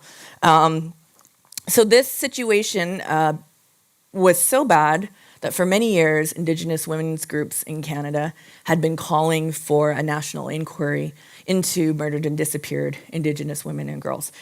And so we finally got that national inquiry. It ended, I can't remember when it ended. That's the website for it. It ended, I think, 2019. Don't quote me on that. It lasted 3 years, I believe. And it was terrible. It was like women had fought for so long and so hard for this inquiry, and this inquiry let Indigenous women down in every way possible. The inquiry became not even about Indigenous women and girls anymore, so we weren't even centered in our own inquiry. But also, for example, the kind of inquiry commission had decided from the get-go that sex work was work. And so that was the lens that they used to look at the prostitution of Indigenous women and girls in Canada. So it was not, it wasn't brave, it wasn't courageous, it didn't get to any of the root causes. There was hardly any discussion about men and their roles in male violence, and there was no discussion about feminism or any kind of feminist theory. So it was the inquiry, and I think the situation in Canada treats us as if we live on a totally different planet. That somehow the male violence that's happening to us has nothing to do with the male violence that's happening to other women in Canada, and that's not true, right? We are very connected. The male violence we experience, I would say, is not different, but it's particular. It's a particular type of violence with a particular history, I think is a more helpful way to think about it. So the inquiry was a bust. I mean, the thing is now, you know, now the government has checked the box because they've done it, right? So it becomes a bit difficult to respond. Or to, I mean, we can't call for another inquiry, you know, but looking at different ways, Indigenous women are always looking at different ways to bring up the issue and to fill in the holes that the gaping holes that the inquiry left when it was concluded. So definitely feel free to take a look at some of that literature. It's all very, I mean, you'll make up your own minds when you read it. But it's not very useful at all, I would say. And so one of the things that the inquiry decided was that they decided that the colonization of Indigenous women and girls in Canada was a genocide. And so there was a lot of discussion about that. Is the Prime Minister, is he going to say genocide or not? And I think my perspective is it's not a genocide, it's a femicide. And that was the missing piece, I feel, in this inquiry. It wasn't about women, it was about the land, it was about the culture, it was about everything else but women. And so this inquiry happened as I was doing my PhD. And so what I ended up doing was realizing that I'd made a mistake and that I had been looking at colonization and what it means, and I had gotten it wrong. So I would say in Canada right now, it's a general consensus that colonization is a race-based process. So to do with, Indigenous peoples, you have the settlers and the colonizers. But what I realized was that definition of colonization, that understanding of what it is, that was created by men. Men came up with that definition. Men theorized about what colonization is and what it does, and as a result, left huge blind spots into the relationships, for example, between Indigenous women and Indigenous men.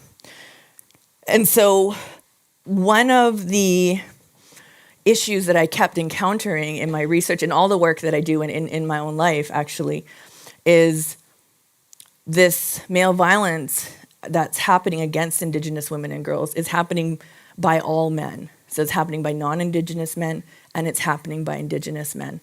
And in Canada, they don't want to hear about the male violence that's being perpetrated by Indigenous men because it messes up with their ridiculous liberal politics, race politics. And it is a question, it's a valid question. How do we then deal with that issue of male violence from Indigenous men towards Indigenous women if we're thinking about colonization and decolonization and this kind of stuff? So it led me to the conclusion, which is you heard in Rojan's talk, which is looking at colonization as primarily a sex-based process. And so when you look at colonization as primarily a sex-based process, it helps you find a way to answer those questions. It makes more sense, and you're able to understand why and how Indigenous men are also attacking and murdering and raping Indigenous women. And so it's it's funny because it's not funny, but it's hard to say that in Canada. Like we're not ready to consider any other definition of colonization besides the one that we have now. And what that does is it ends up abandoning Indigenous women and girls, because we're the ones that get screwed over the most in the end, because we're not willing to go there and consider colonization as primarily a sex-based process. And so when I say too that it's a sex-based process, I mean that colonization is rooted in male entitlement and female obligation. And so if we think about even when all the white dudes came to Canada, or like when they were sailing around the world doing whatever they were doing, like discovering places, women weren't there, right? That was all men. And it wasn't because they didn't have, they just wanted more. They felt entitled to more. And so they went around doing just that. White men as well had already been very practiced in the colonization, in terms of colonizing women in their own cultures and in their own communities by the time they arrived here, or there, in Canada. So they were able to do that, to carry out that process, because they'd already done it, and were very well practiced in it. So that leads us to a discussion about the collaboration between Indigenous men. 10? Okay. Indigenous men and white men. And that's something, again, Canada's not ready to talk about that. But we do see the first example of that collaboration with the signing of the treaties. So I'll just say that in British Columbia, that's the province where I'm from, there are no treaties. No treaties were signed, so that land is fully occupied, because we're the most western area. So by the time the guys got there, they had given up on the treaty process. So there were treaties that were signed in most places across Canada. And those treaties were signed by men with other men. And they were signed largely with the understanding that for Indigenous men, that their culture and their traditions wouldn't change very much. So that's the promise they were given. Of course, that was a lie. But that's what they were told. So they thought, okay, we'll sign this. However, at the time that the treaties were being signed, Indigenous women's lives had already changed hugely. So women had gone from not being in prostitution not existing as an institution, to now being in prostitution, to now, where male violence against women is rampant. And so their lives had already changed fully by that point, but didn't matter so much to men. And so they made this deal. So decolonizing feminism, let me see, I think I have another, So decolonizing feminism, or decolonizing, when I say feminism, I always just mean radical feminism, but I just say feminism. So decolonizing radical feminism, I think, helps us really understand how to account for these situations that we can't account for when it comes to the current understanding that we have of colonization. So what's important about feminism is that feminism is the only political theory, ideology, action that always centers women and girls and is always on the side of women and girls. No other movement or political ideology does that. So when we're talking about Indigenous women and girls, it makes sense to me that automatically we would be talking about feminism, because we need to be centering Indigenous women and we need to be centering Indigenous women and girls. So I came up with a definition of decolonizing feminism, decolonizing radical feminism, and I'll read it to you here. So decolonizing feminism is a courageous, political, action-oriented, women-centered theory and practice that is part of the historical and contemporary revolutionary work of the women's liberation movement. Decolonizing feminism recognizes the hierarchies of race, class, and sexuality that divide women from each other as rooted in male domination, and recognizes the importance of a holistic and interrelated analysis.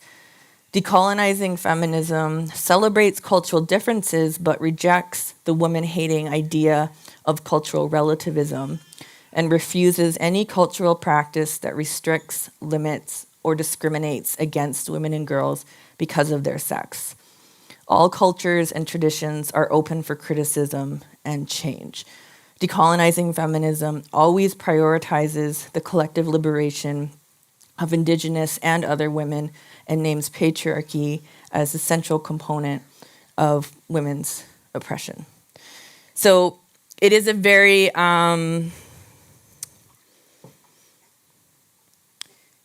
holistic, it is a very, we're not looking at things in silos.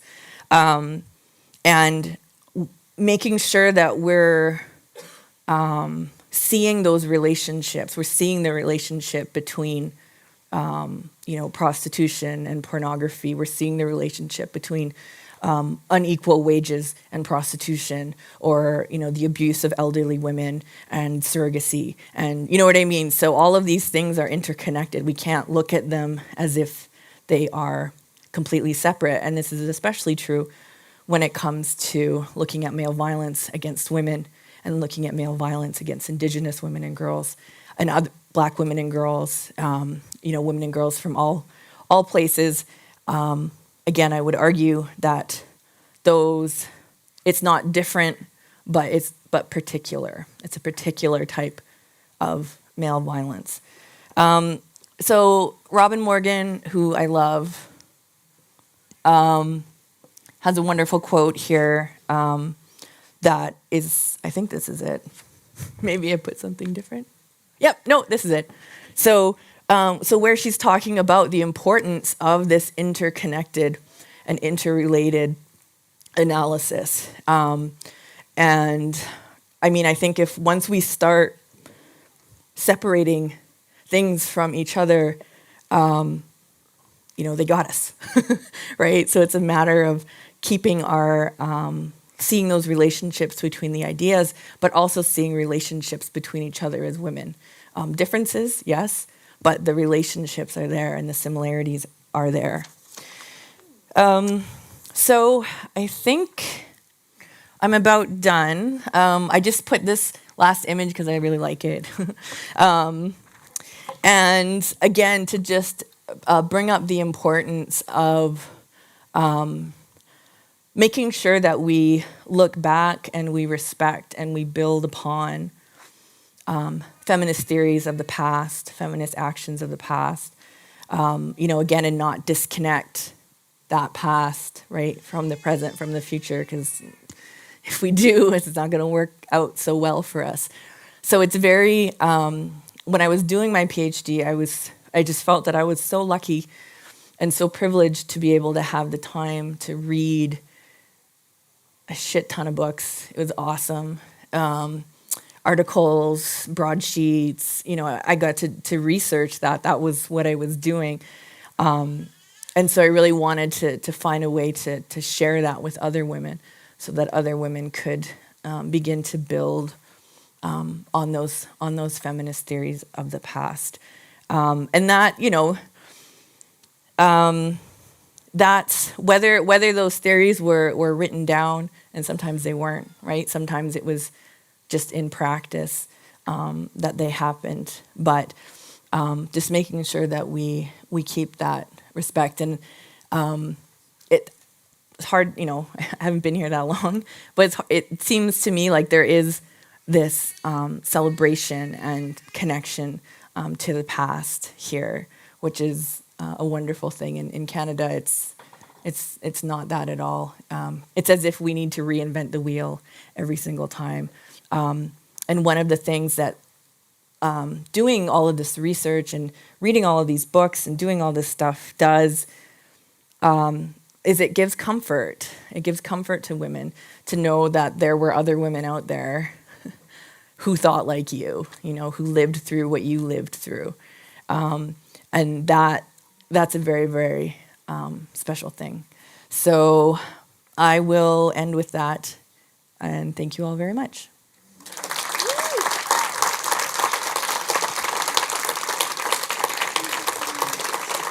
Oh, thank you.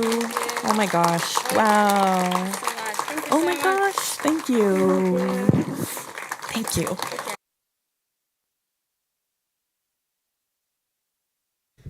Yes, da skal dere slippe å høre meg snakke engelsk igjen, men vi skal ha diskusjon i grupper i cirka 25 minutter. De første 5 minuttene så kan dere diskutere i grupper, kanskje på 4.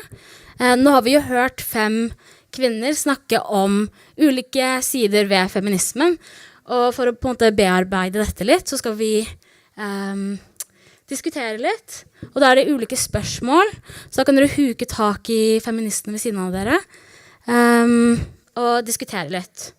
Og så kan vi se på spørsmålene.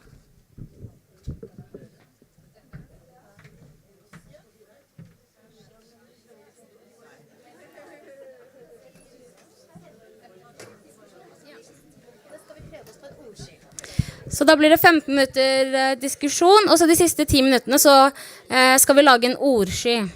Så da blir det litt sånn sammen.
Da håper jeg dere har fått pratet litt sammen. Nå skal vi ha et lite prosjekt, eller et eksperiment. Dette har vi ikke gjort før, så vi må bare se hvordan det går. Vi skal lage en ordsky.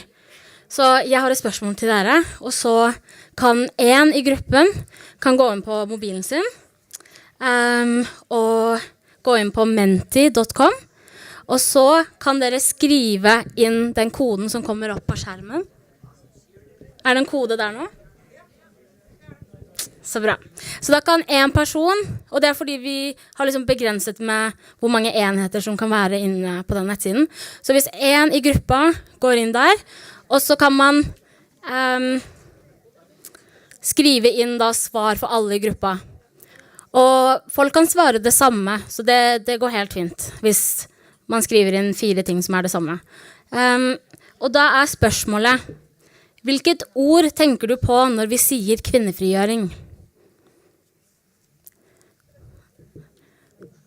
Ja, og så skal vi se da hvilke ord som blir størst, om dere tenker på like ting. Ja, dere kan legge inn flere svar.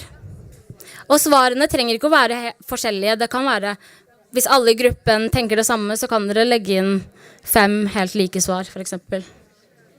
Så da er det bare å kjøre på.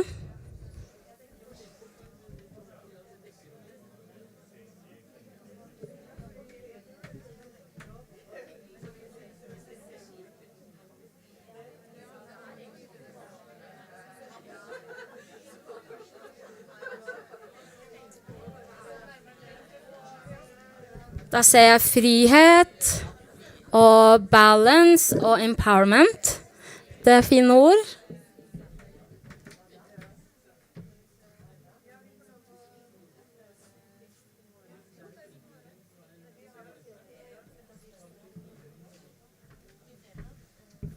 Samhold og solidaritet og trygghet er det også noen som tenker på.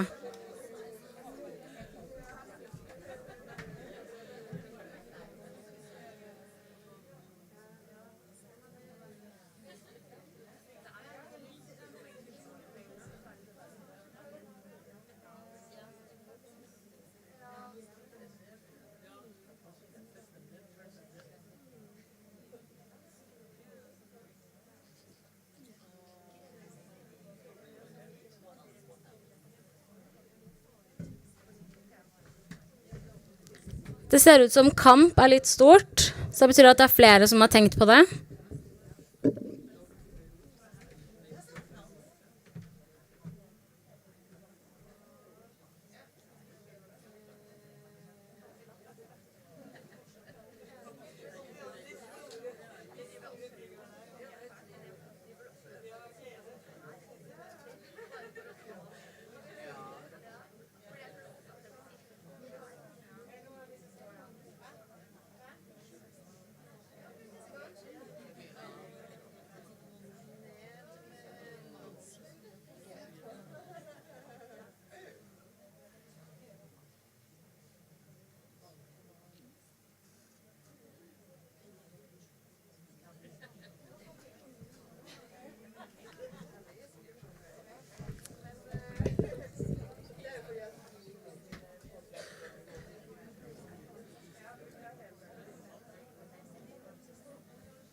Så fin sky vi får. Da ser det ut som kamp, solidaritet og frihet er størst.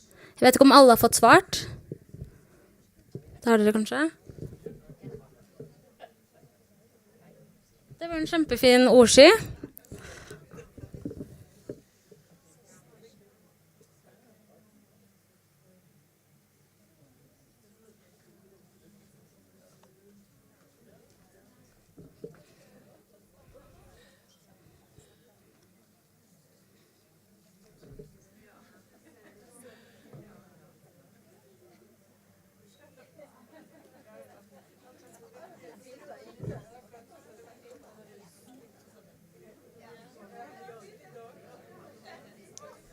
Yes, men da har vi laget en kjempefin ordsky sammen, og så det jo litt liten skrift, så jeg vet ikke om alle ser, men den ordskyen blir printet ut, og så kan alle få en kopi senere. Så kan dere se hvilke ord dere har valgt. Nå så skal vi gå over til den kulturelle delen av programmet. Da skal vi høre et dikt fra Sara, og etter dette diktet så det lunsj i 45 minutter. Da det gratis lunsj. Så da det bare, etter at Sara ferdig, så kan dere bare gå og spise.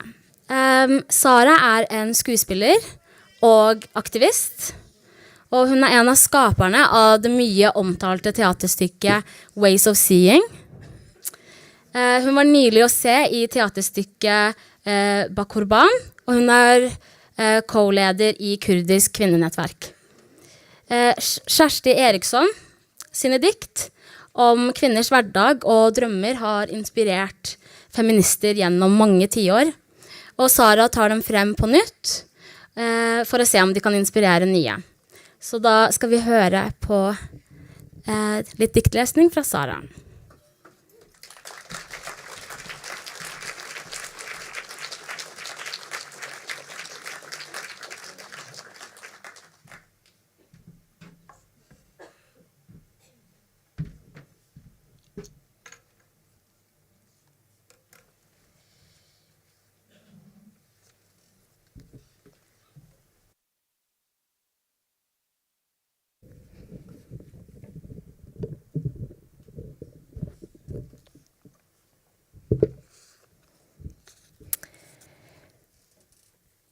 Noe større bortenfor av Kjersti Eriksson. Etter at du har trengt den alt for korte søvnen tilbake, satt føtter under deg, dekt frokostbordet, greid hestehale på minstejenta, mast om tannpuss, mint om gymtøy, lett fram en støvel som var godt i dekning, og ei notorisk upålitelig lue, etter at du har løpt til bussen, slengt deg ombord som lynvingen med åndenød, etter lunsjpausen da du rekker banken, bursdagspresang for minstejenta som skal i selskap, sender 2 brev og tar 4 telefoner. Etter at du kommer hjem, setter over potetene, stryker minstejentas festkjole med yndige, men ytterst strykejernfintlige rysjer, kapper og volanger, rydder frokostbordet som du ikke rakk i morges, steker fisk, koker gulrøtter, dekker middagsbordet, tar av middagsbordet, vasker opp, bærer vekk avisbunken som vokser fortere enn bønnestengelen i eventyret, lapper størstemanns bukser som har levd et kort, men beinhardt liv, etter at du kaster søpla, vasker tøy, drar pusten langsomt og minner deg selv på alt du ikke må glemme i morgen. Hva drømmer du om da? Da drømmer du om 6-timersdagen, og noe enda større bortenfor.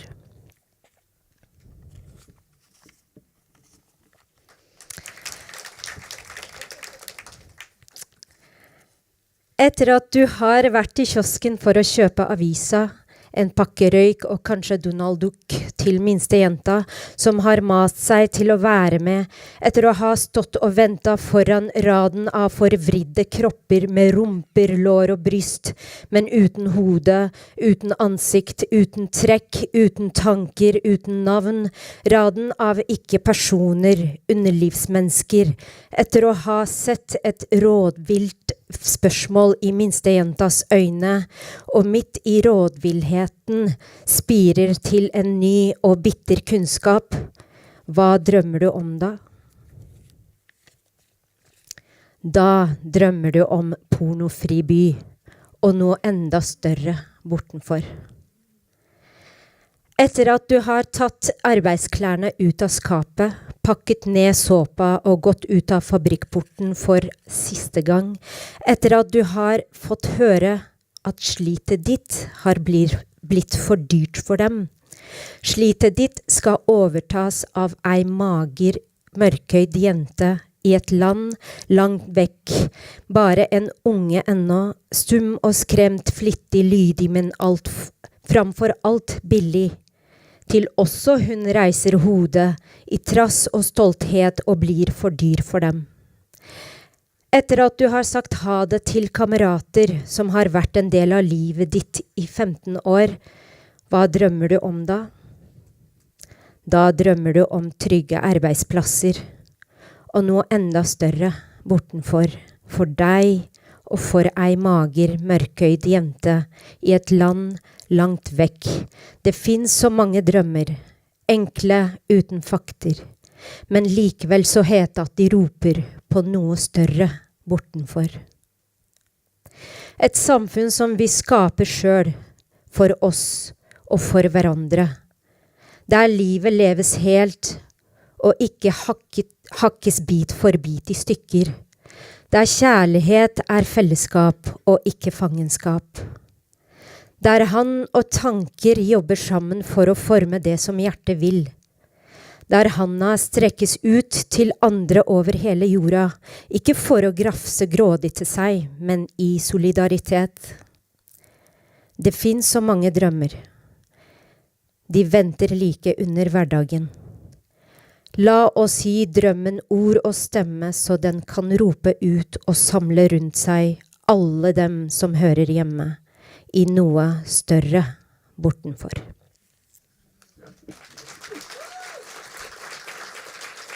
Takk.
Ja, velkommen tilbake.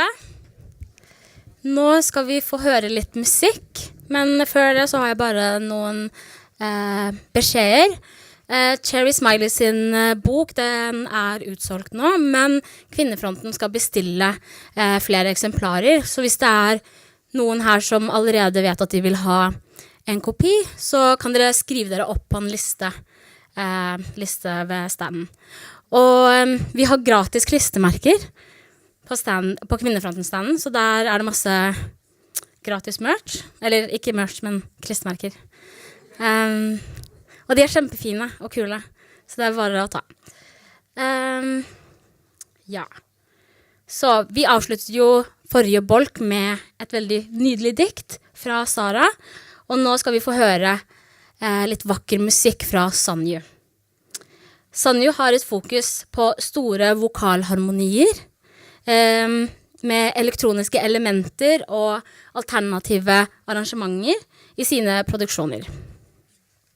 Med varme akkorder og en sjelfull stemme så henter hun inspirasjon fra både soul og spoken word-tradisjonen. Med seg har hun bandet sitt. Hun er jo ikke her nå. Nei. Ja. Men ja. Da skal de få spille litt musikk.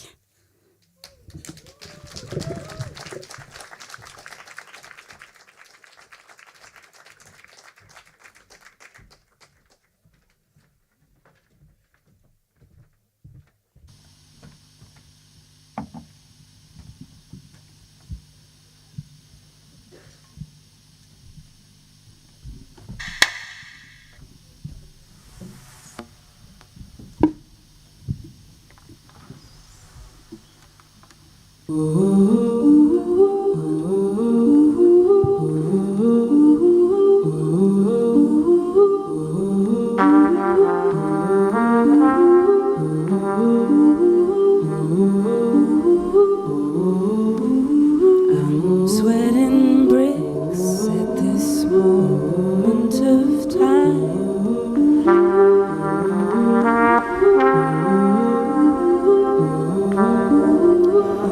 'Cause I've been running for a long, long time.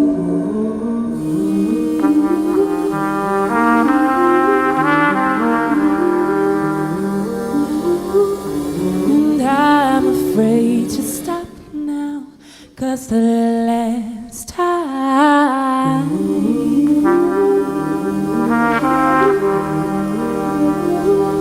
I felt your breath in my neck, and you caught up with me, and that's why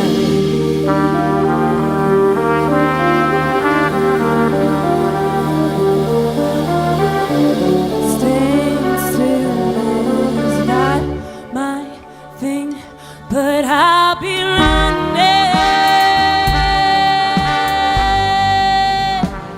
Don't you know running, that's the thing I do. I'll keep running on and on. Oh, running, that's what I like to do. I love you so much, love you more than you know. Heard it a bunch, now I'm sick of that show.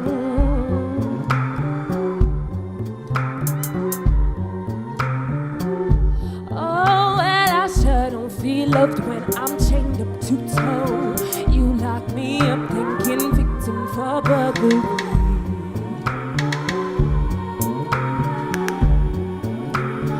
Oh, so why do you do this? Absolute paranoia. You're so delusional always. Worst case scenario, I'm getting ready on my marks and set to go. I ain't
today.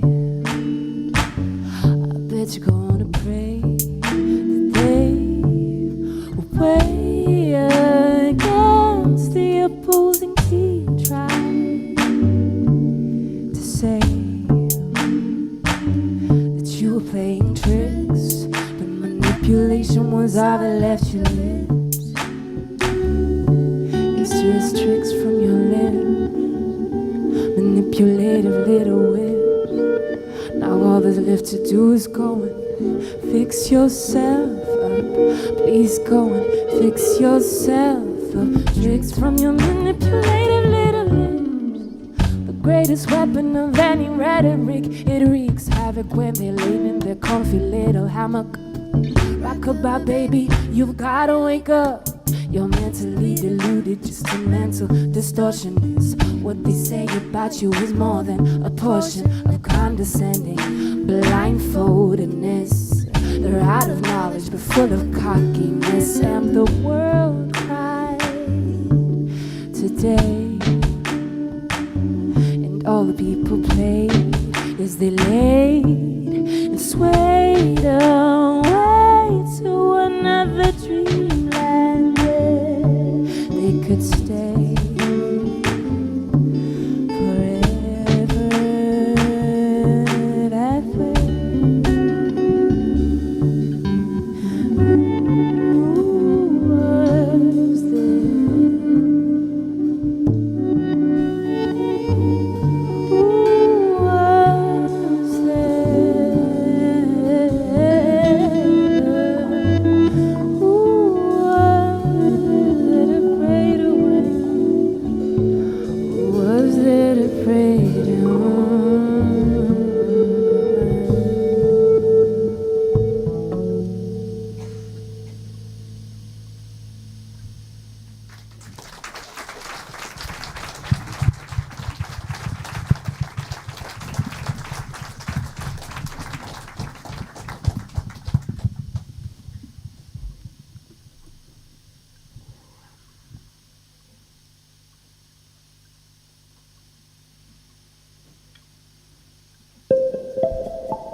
Give me a chance to think about it.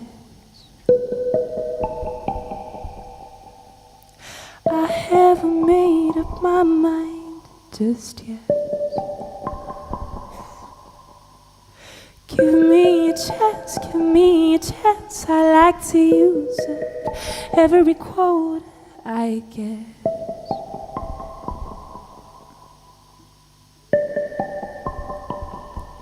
And I don't know yet, and I don't think enough, it seems.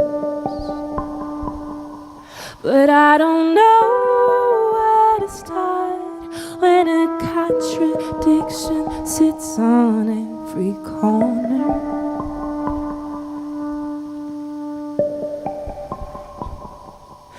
Will you embrace me and pray with me, though I don't even know if I believe? Will you let me into everything you can have? Will you let me out when I need to get out? When everybody's oh so conditional, won't let me be.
everything you can love. Will you let me out when I need to get out? When everybody was oh so conditional, won't let me be.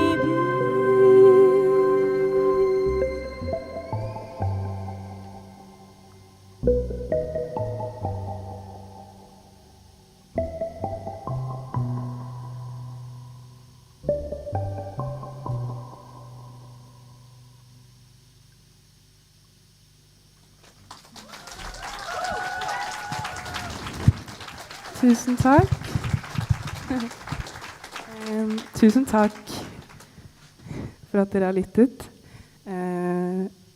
Og takk til Kvinnefronten som har arrangert denne konferansen. Takk for at dere ville ha oss med. Det har vært en ære å få spille her. Og fett å høre på alt det dere har vært med på å kjempe for. Veldig mange interessante ting. Jeg måtte dra, men jeg hørte på det på headset. Det var virkelig spennende. Så takk for det. Jeg vil gjerne introdusere bandet. Vi har med oss Kristina Fransson på trompet og live elektronikk. Rafał Różalski på kontrabass. Og Rino Sivatas på trommer. Vi skal avslutte med en sang som heter Make Noise, og den handler om litt forskjellige ting, men blant annet så handler den om makten i lyd, og lage lyd, og rope ut, og si fra. Men også om å identifisere undertrykkerens tendens til å ville kriminalisere den undertrykte når de roper ut og sier ifra. Så en oppfordring til å fortsette med det, særlig nå, når det er så jævla viktig. Her kommer Make Noise.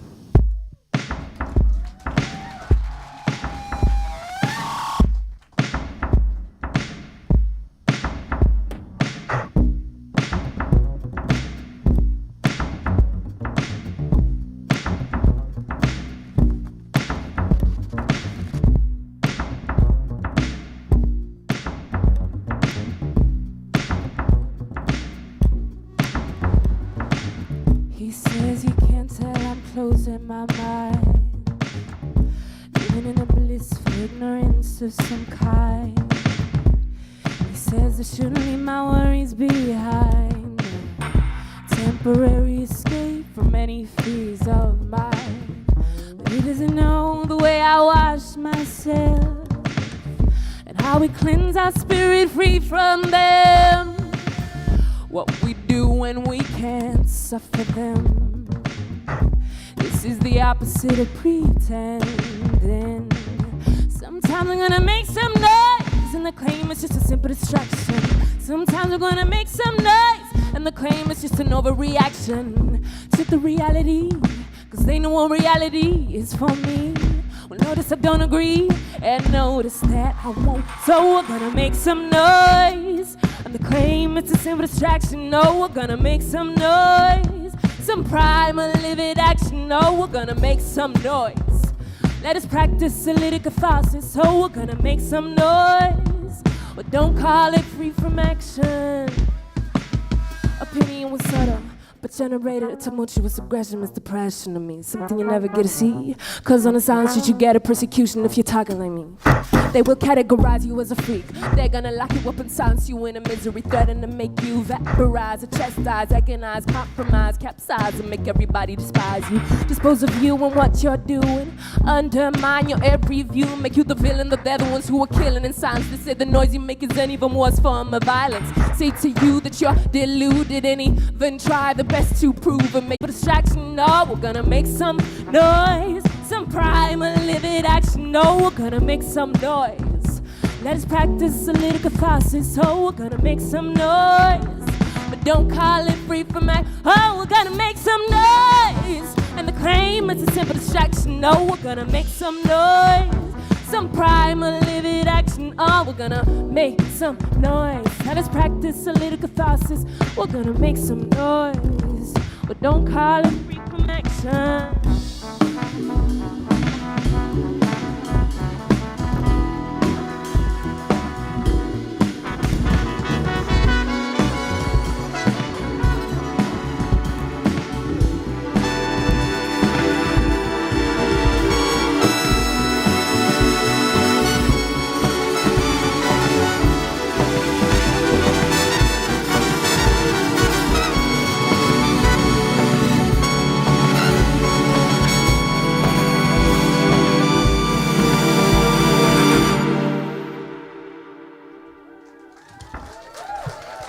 Tusen takk for oss.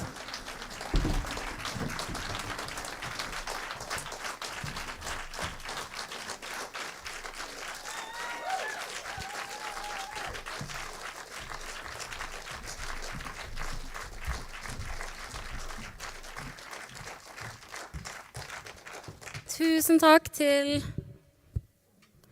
takk til Sanju for nydelig musikk. Nå skal vi ha en liten pause, så de får rigget ned her. Og så etter det så skal vi få en presentasjon fra Line Skau med titelen «Trenger kvinner Marx». Så da ses vi om 10 minutter.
Sånn, velkommen tilbake.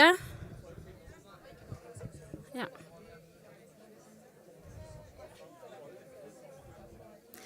Velkommen tilbake. Da kan dere bare finne plassene deres igjen.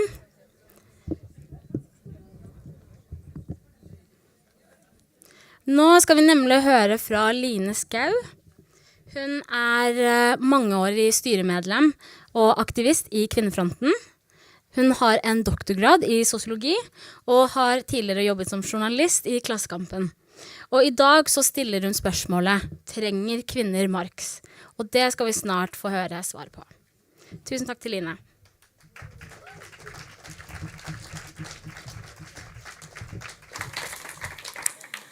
Tusen takk, Saredo. Vi feminister jo ikke så veldig glad i å snakke om teoriene til gamle hvite menn, som vanligvis. Men det noen som vi ikke kommer utenom, og det jo blant annet Marx. Her har jeg illustrert med mitt personlige eksemplar av Kapitalen, bare for å presisere det. Skal vi se neste.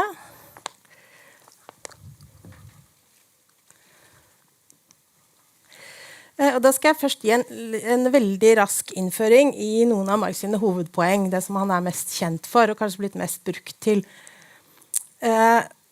Han levde altså på 1800-tallet, fra 1818 til 1883, født i Tyskland og tilbrakte veldig mange år i England. Så han levde midt i på en måte, den industrielle revolusjonen og var vitne til alle de samfunnsendringene som skjedde da. Og hans hovedpoeng var at eierskap til jord var det viktigste i de tidligere samfunnene, men den industrielle revolusjonen forandret alt dette. Så det var noe av bakgrunnen for at han begynte å utvikle sine teorier.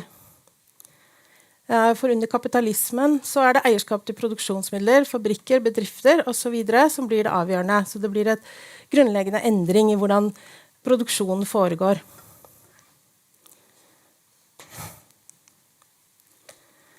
Og Marx har jo selvfølgelig vært viktig for alle som kjemper mot klasseundertrykking, men han også den mest siterte samfunnsforskeren gjennom tidene. Så det ikke bare sosialister som har hatt bruk for Marx. For eksempel begrepet merverdi, som i merverdiavgift, kommer også fra Marx.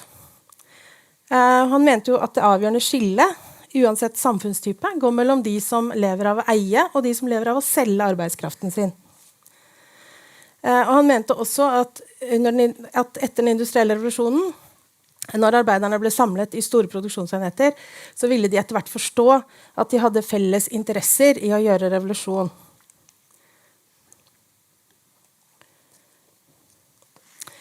Og Marx mente at samfunn utvikler seg i stadier. Dette blir veldig forenklet, da. Men opprinnelig så levde mennesker i jeger-sankersamfunn, hvor det ikke var noe stort nok overskudd til å ha noe særlig overklasse. Men dette forandret seg totalt i overgangen til jordbruket.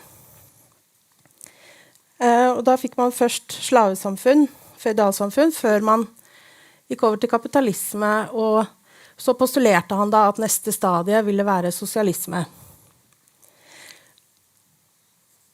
På de tidligste stadiene var altså eierskap til jord avgjørende, og denne jorda gikk i arv. Dermed var det veldig lite sosial mobilitet, privilegier og samfunnsposisjon gikk i arv, og det var veldig lite man kunne gjøre for å bedre situasjonen sin. Men den fremvoksende handelsklassen, som etter hvert ble stor og mektig, ble kimen til et nytt samfunnssystem, kapitalismen. Slik at når handelsfolk og embetsmenn, altså de som Marx kalte borgerskapet, de ville etter hvert bli så mektige at de kunne vinne over adelen og kreve politiske rettigheter og så videre. Det var det som skjedde for eksempel under den franske revolusjonen. Mens i en god del andre samfunn så har det vært en mer gradvis prosess.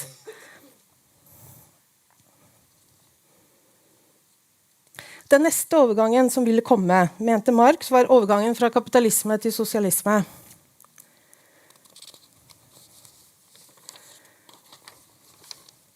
Han skrev det i det kommunistiske manifest, som han skrev sammen med Friedrich Engels i 1848, så argumenterte han for at en sosialistisk revolusjon var helt uunngåelig Når arbeiderne ble samlet, så ville de forstå at de hadde felles interesser, at det var de som skapte verdiene, og at det derfor var de som måtte få styre.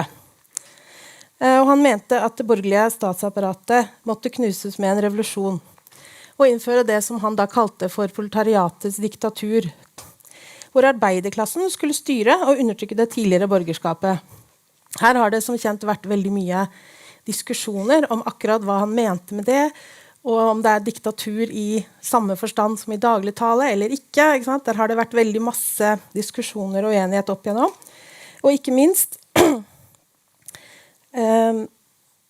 så ble jo arbeiderbevegelsen etter hvert delt, hvor de som ville gjennomføre en form for kompromiss med kapitalklassen, og ved hjelp av streik og forhandlinger få bedre rettigheter og lønn, de som etter hvert ble kalt sosialdemokratene, var jo de som etter hvert vant fram i Vesten da.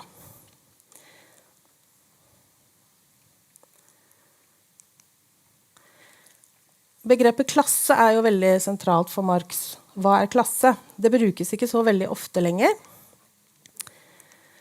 Det kanskje lettere å snakke om klasser i tidligere tider eller i andre samfunn. I vår tid det nesten blitt et litt sånn stygt ord. Unntatt på den ytre venstre siden så liker man jo fortsatt veldig godt å snakke om arbeiderklasse, men det kanskje, der det fortsatt en hedersbetegnelse. Men det har kanskje en tradisjon for å se for seg at det menn med hjelm og sot i ansiktet som arbeiderklasse. Mens i vår tid så jo flertallet av arbeiderklassen kvinner i service og omsorg. Men uansett, for Marx går som kjent hovedskillet mellom de som eier av selv arbeidskraften sin, og de som ikke, og de som lever av å eie. Men det finnes også andre måter å se klassesystem på da. Man kan ta hensyn til både økonomi, utdanningslengde, type yrke, livsstil, så det kan gjøres veldig mye mer komplisert enn det grunnleggende skillet. I Norge etter krigstiden så ble det stadig mindre klasseforskjeller, mens fra midten av 1980-tallet så begynte forskjellene å øke igjen, og de siste 20 årene har de økt veldig kraftig. Noen av de siste beregningene fra Statistisk sentralbyrå nå var at vi har en formuesulikhet som like stor som i Storbritannia, som et gammelt inngrodd klassesamfunn. Sånn at den norske sosialdemokratiet jo, skal jeg si, det står kanskje litt for fall.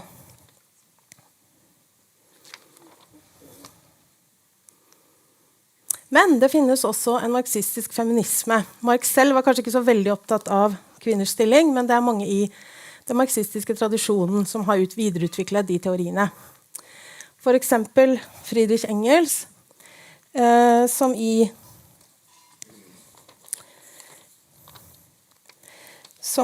familiens, privateiendommens og statens opprinnelse postulerte da at patriarkatet oppstod ved overgangen til jeger-sankersamfunn til jordbrukssamfunn. Fordi at da, når det var så viktig at jord gikk i arv, og jord var på en måte kilden til all status og all velstand, så ble det veldig viktig for menn å kontrollere kvinnelig seksualitet, så de var helt sikre på at jorda gikk i arv til deres egne sønner. En annen innsikt jo at under kapitalismen så kjernefamilien i seg selv en produksjonsenhet, den tradisjonelle kjernefamilien, der kvinner hjemme og jobber gratis, og dermed reproduserer all arbeidskraften for kapitalistene, og sørger for at alle sunne og friske og får spise, og så videre, uten at, som en form for gratisarbeid, som subsidierer da, samfunnsproduksjonen. Det har jo også vært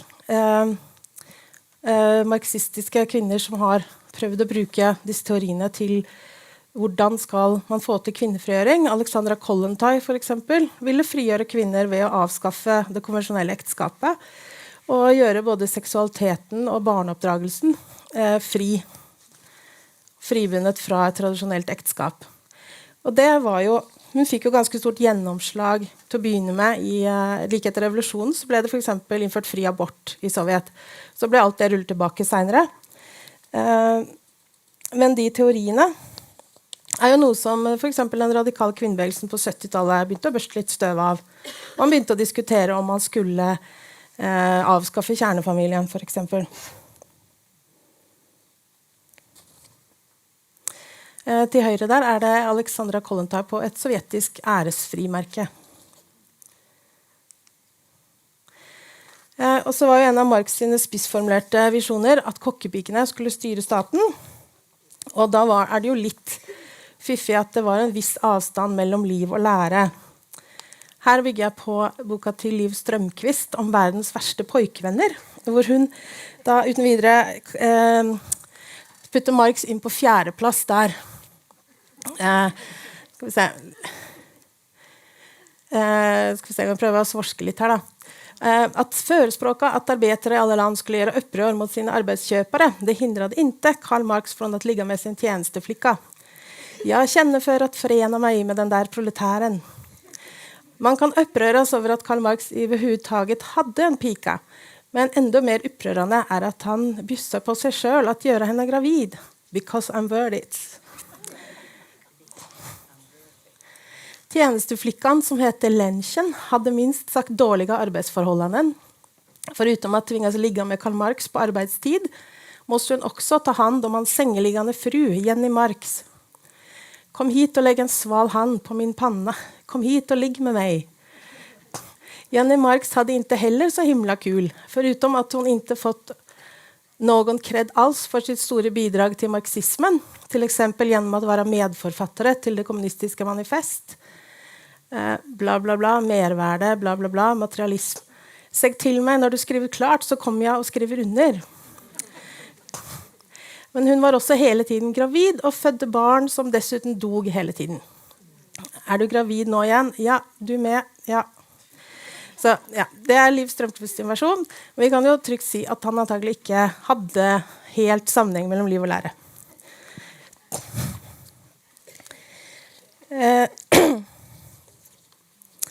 Har vi noe av den kjente kritikken mot Marx da, som selvfølgelig lurt å ta med seg når man skal vurdere i hvor stor grad vi trenger de teoriene i dag. Og da handler det jo om for eksempel at den stadietenkningen var veldig eurosentrisk, for den var basert på europeisk historie. Den var basert på europeisk historie, altså ut fra så langt historiefaget hadde kommet på hans tid da. Og det ikke sikkert at historien linær i det hele tatt. Man kan ikke forutsette at man hele tiden går mot mer avanserte produksjonsforhold som en sånn enkel linær sammenheng. Og det i det hele tatt riktig å se preindustrielle samfunn som primitive?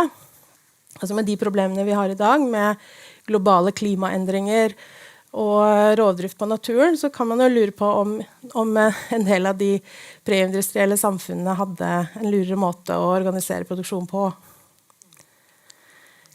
Ikke minst så det jo da at denne tanken om proletariatisk diktatur som et overgangssamfunn kan bli brukt til å legitimere undertrykking og overgrep. Det klasseløse samfunnet helt tatt mulig? Det sånn man kan ha mange studiesirkler om. Men denne ideen om... hva skjedde nå? Ja. Tror jeg kom ut av presentasjonen, ja, rett og slett. Hæ?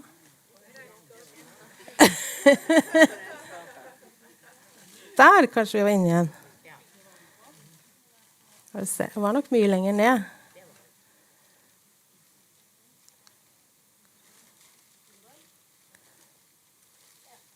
Ja. Skal vi se. For det var kanskje ikke, man tenker kanskje ikke på at det var et veldig stort, at det var lov med et veldig stort meningsmangfold og så videre under proletariatisk diktatur som man kanskje opprinnelig så det for seg i hvert fall da. Så ser man jo her det jo store muligheter for å misbruke denne tanken om at man trenger en form for overgang, en litt sånn skjærskill for å komme til dette forjettede klasseløse samfunn.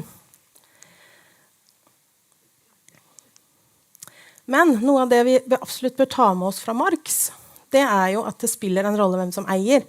Det alltid interessant når man analyserer et samfunn å se hvem som eier produksjonsmidler, hvem som eier kapital, og hvordan overskuddet blir fordelt. Økonomisk uavhengighet for kvinner grunnleggende. Egne penger, egen eiendom. Det gjelder både individuelle kvinner og kvinner som gruppe.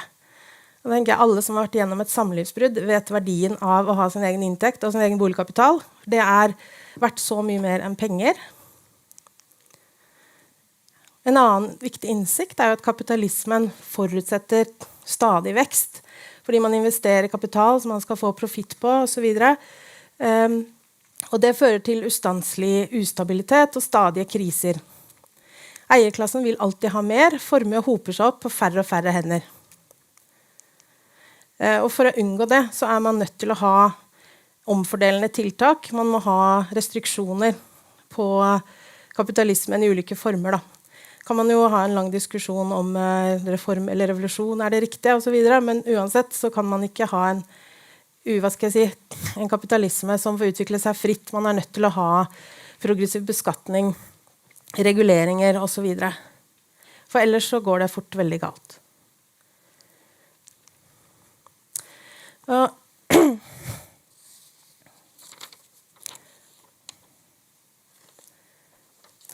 Marx forutså vel ikke helt den sosialdemokratiske velferdsstaten som vi har i dag, hvor kvinner stort sett jobber utenfor hjemmet, men veldig ofte gjør det i offentlig sektor, og veldig ofte gjør det med oppgaver som tidligere ble gjort hjemme. Og da har vi jo en av de store paradoksene i vår tid, hvorfor vi aldri får likelønn. Det siste tallet da, fra 2022 at kvinner tjener 87,6% av menn. Det tallet har jo vært ganske likt gjennom mange år. Det varierer litt grann ettersom det offentlig eller privat sektor som får mest i lønnsoppgjøret. På en måte. Det har ikke forandret seg veldig mye.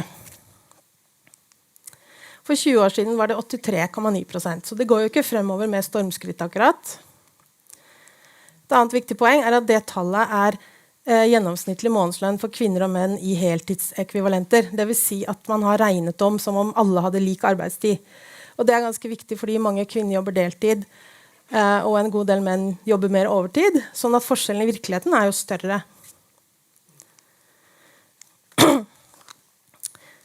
Og et annet interessant funn at hvis man fjerner de 10% høyeste lønningene, så blir det tallet så høyt som 94,6%. Og det handler jo om at 2 av 3 menn i den øverste inntektskategorien. Det fortsatt sånn at det et flertall av kvinner i de lavere inntektskategoriene, men det et veldig stort flertall av menn på toppen. Og det mye av grunnen til den gjennomsnittlige store forskjellen.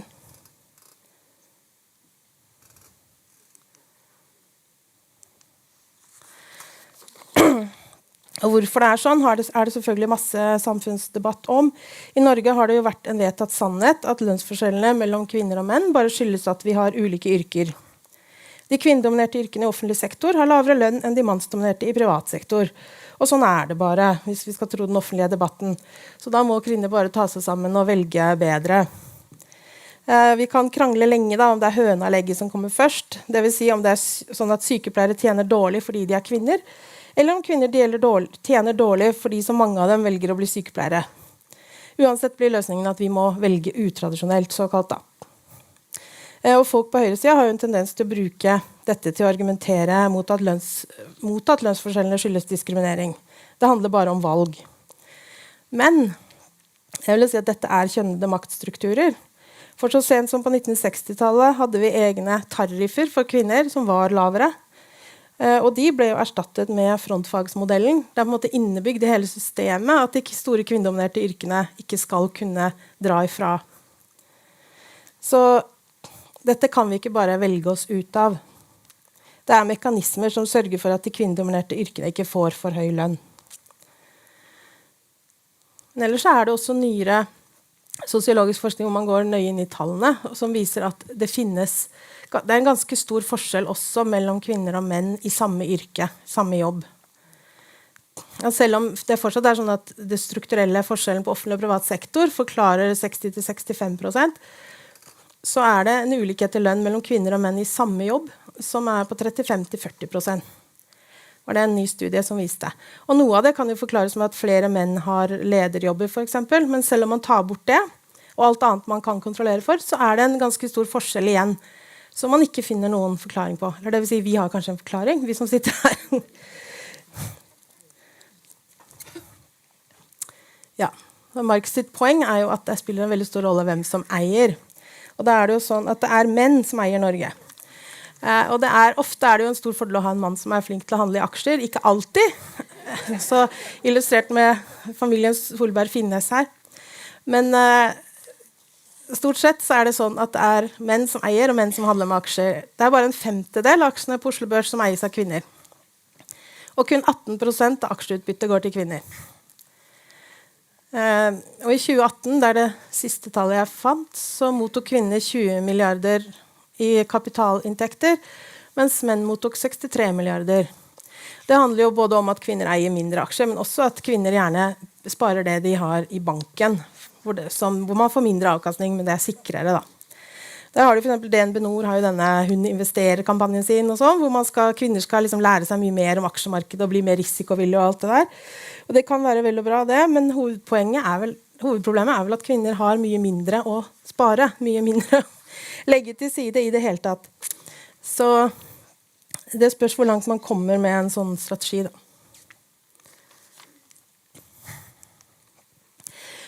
Og her inntektsfordelingen på kjønn.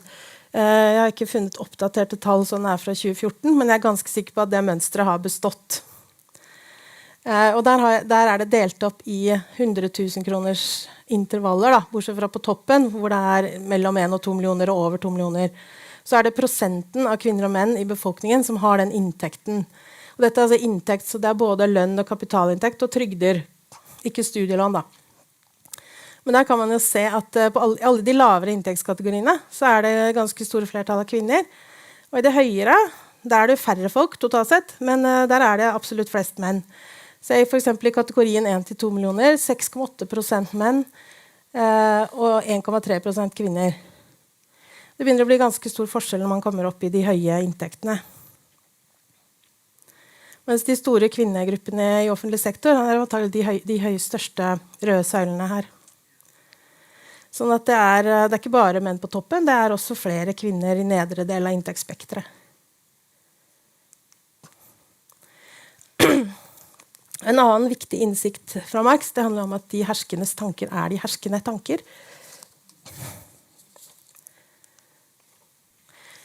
Interessemotsetningen mellom arbeid og kapital reell, og det preger på en måte definisjonsmakten, kulturproduksjon og medier blir ofte dominert av ideer og fortolkninger som legitimerer og opprettholder rådende maktforhold. Det gjelder jo også i forhold til kjønn og minoriteter, for eksempel. Hvem sin virkelighetsforståelse det som blir representert, og hvilke fortellinger det som blir fortalt. Det det jo mange andre samfunnsvitere som har jobbet videre med, kan du si, men den grunnleggende innsikten kommer jo egentlig fra Marx. Her har vi for eksempel myten om the self-made man. Ikke sant? Hvorfor stemmer så mange på Trump? Det jo mye sterkere i USA enn i Norge, men man har jo denne ideen om at folk som rike jo det fordi de spesielt smarte, spesielt hardtarbeidende, de har helt spesielle egenskaper som vi andre ikke har, som Trump for eksempel spiller veldig mye på. Mens på den andre siden så har man myter om at folk som fattige, de det fordi de late og dumme, og da legitimerer det på en måte at forskjellene som de da. Så sånn det kjente I det siste har det vært mye snakk om å stå opp om morgenen, som Vedum kanskje var den første som sa. Og det et veldig godt eksempel på liksom, hvordan man synes det greit å omtale folk som trygda. Da. Mens det veldig stor bekymring for alle milliardærene som flagger ut til Sveits. Så man ser det ganske tydelig ofte i det offentlige ordskiftet, hvem sin definisjonsmakt eller hvem sin virkelighet som blir representert.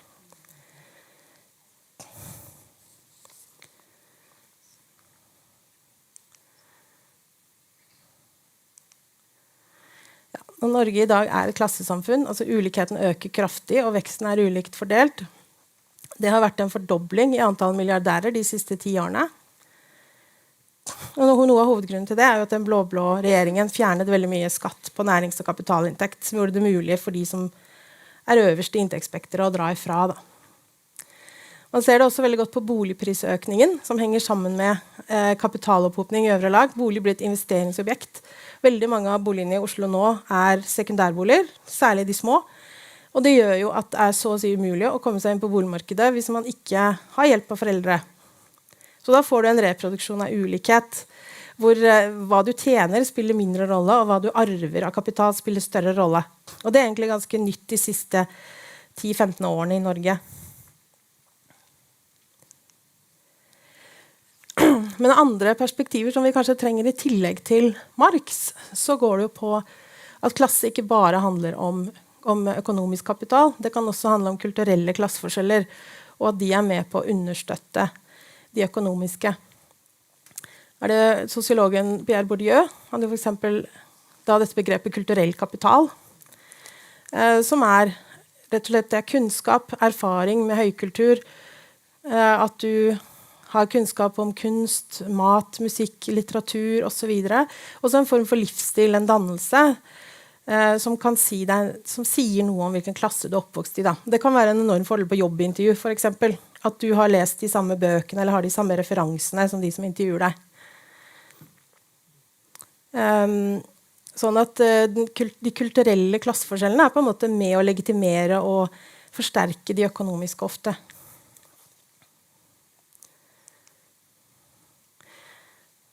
Da det jo sånn at klassekultur symboliserer samhold. Liksom. Man får noen på jobbintervju som man ikke kjenner personlig, men de kanskje oppvokst i samme område, eller de har noen av de samme hobbyene, eller du kjenner kanskje vagt noen som kjenner dem. Allerede da så har man en fordel, og man får litt den følelsen, du en av oss da? Det handler jo også om sånne ting som at man gjør narr av arbeiderklassesmak, ikke sant? At man har harry smak, handler på Svinesund for eksempel, disse tingene, og det en form for definisjonsmakt. Hva stygt og pent, hva moralsk høyverdig, kan du si da.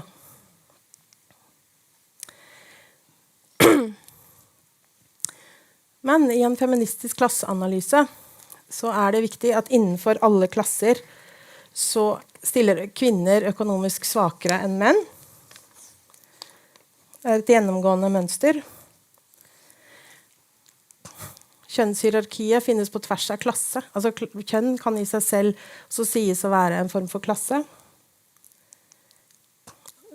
Vold mot kvinner rammer kvinner i alle samfunnslag, men de rammer jo ikke likt. Risikoen på ingen måte lik, men det allikevel noe som kvinner har felles på tvers av hvor man befinner seg i samfunnet, at man aldri kan være helt trygg mot fysisk eller seksuell vold på den måten. Men selvfølgelig det jo sånn at hvis man har mye ressurser, for eksempel penger til å ta taxi hjem og alt det der, så man mindre utsatt. Og de med lavere status alltid mer utsatt.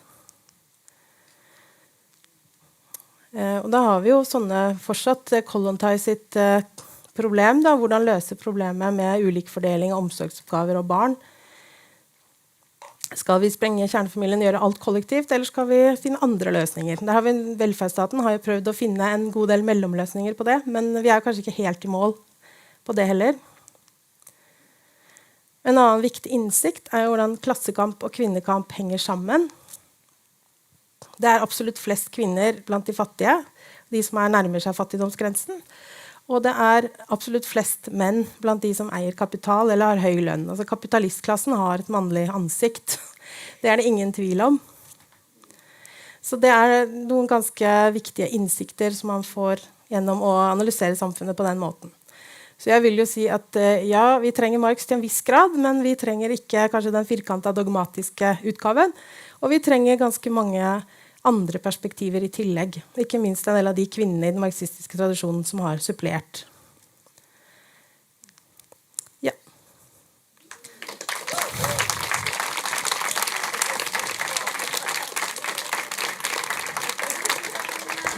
Tusen takk.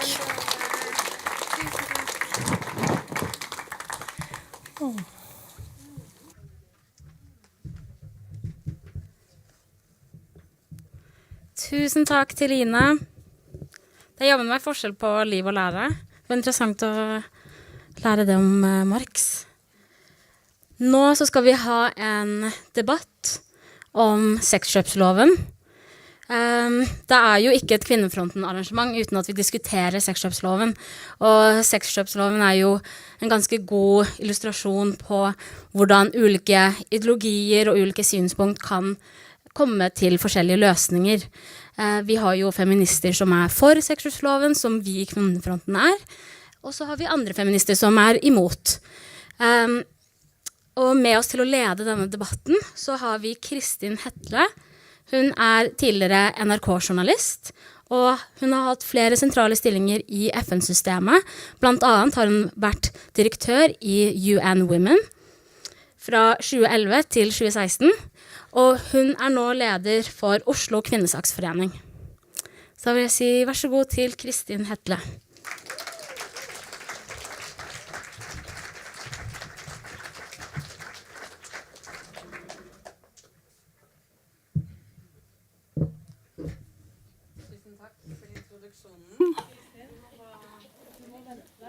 Ja, jeg skal vente, for vi skal ha denne opp, sånn at vi får plass til oss alle her på scenen. Så mens det går opp, så går jeg og henter meg et glass vann. Noen kan hente vann til meg, ja. Flott. Tusen.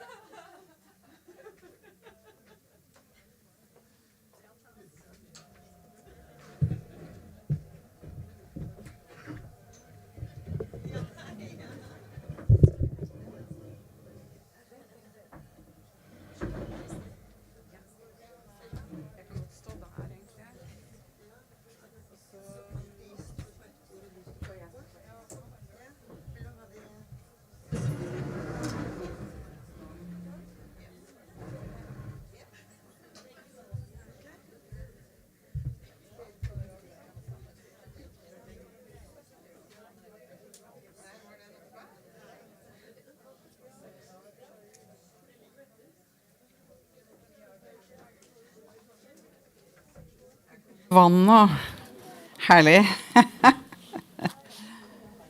Takk, tusen takk.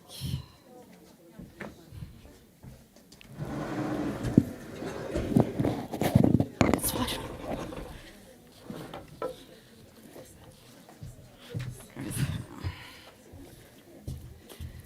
Da er det en glede for meg å si først tusen takk for en veldig flott konferanse så langt i dag. Jeg hadde uansett tenkt å komme hit, og så ble jeg da spurt om jeg også kunne tenke meg å lede en samtale om sexkjøpsloven. Eller en debatt, vi får se hvor mye det blir samtale og hvor mye det blir debatt. Og det er et oppdrag jeg synes var en fin utfordring, men absolutt en utfordring. Med oss til å snakke så kan vi ønske velkommen de to debattantene. Patricia Katé, som rådgiver i Amnesty International Norge. Velkommen til deg. Tusen takk. Jeg tar plass ved bordet her. Og Seher Aydar, som stortingsrepresentant for Rødt. Hjertelig velkommen til dere begge, og takk for at dere vil stille. Og la meg innlede med å snakke litt om denne loven. I år har loven om kriminalisering av kjøp av seksuell omgang eller handling med videre, populært kalt sexkjøpsloven, vært virksom i hele 15 år. Da den ble vedtatt i 2008, så hadde en tilsvarende lov, som var verdens første, vært på plass i Sverige siden 1999. Og loven var revolusjonerende i at den gjorde det forbudt å kjøpe sex og å tjene på salg av sex for tredjepart. Men den gjorde det ikke forbudt å selge. Loven ble vedtatt etter mange års kamp og kampanje fra kvinneorganisasjoner, men også flere politiske ungdomsorganisasjoner, og ikke minst LO var for. Alle politiske partier, med unntak av Senterpartiet og KrF, var i utgangspunktet imot. Siden loven ble vedtatt og innført, så har tilsvarende lover, som ofte kalles den nordiske modellen, blitt vedtatt i flere land. I Frankrike, i Kanada, Irland, i Nord-Irland, på Island, i Israel og sist i den amerikanske delstaten Maine. 14. september i år så stemte EU-parlamentet med stort flertall gjennom en resolusjon som slår fast at den beste måten å bekjempe prostitusjon på å kriminalisere sexkjøp. Altså de tok til orde for denne nordiske modellen. Men alle ikke enig i at dette den beste modellen. Det har vært, og det motstand mot loven her i landet og i andre land, fra organisasjoner og politiske partier. Og vi snakker da om menneskerettighetsorganisasjoner som mener at loven ikke hjelper den skal hjelpe, men tvert imot kan gjøre det farligere for dem, og farligere og mer utsatt å selge sex. Så vi har da med oss her i dag Patricia Katé fra politisk rådgiver i Amnesty, som sagt, og Seher Aydar, stortingsrepresentant for Rødt, og igjen velkommen til dere begge. Og jeg har lyst til å begynne med å spørre dere etter tur. 15 år etter at sexkjøpsloven trådte i kraft, hva fra deres ståsted status i dag? Har du lyst til å begynne, Patricia? Jeg kan godt begynne. Amnesty kom for 8 år siden med en rapport om levekår for sexarbeidere i Norge. Og vi har ikke gjort research på Norge siden den gang. Og min forståelse at det skjedd fryktelig mye på markedet siden vår rapport. Men det vår rapport viser at du kan ikke få til en kriminalisering av kjøp av seksuelle tjenester og av tilrettelegging av kjøp for seksuelle tjenester, som jo også kriminalisert i Norge, uten at det rammer den som selger. Og det de sexarbeiderne vi intervjuet rapporterte om, det var en økt utsatthet for vold, en større frykt og bekymring for å ta kontakt med politiet.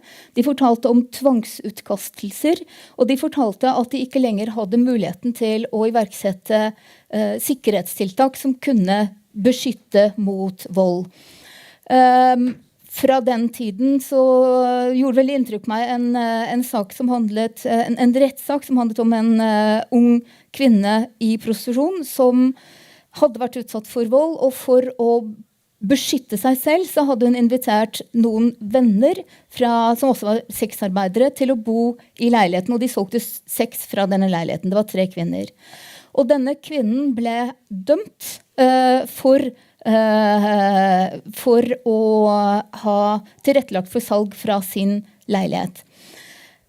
Nå tenker jeg også at det en konsekvens av loven at det mye mindre synlighet av prostitusjon i media. Det mye mindre diskusjon. Min opplevelse også at det mindre forskning.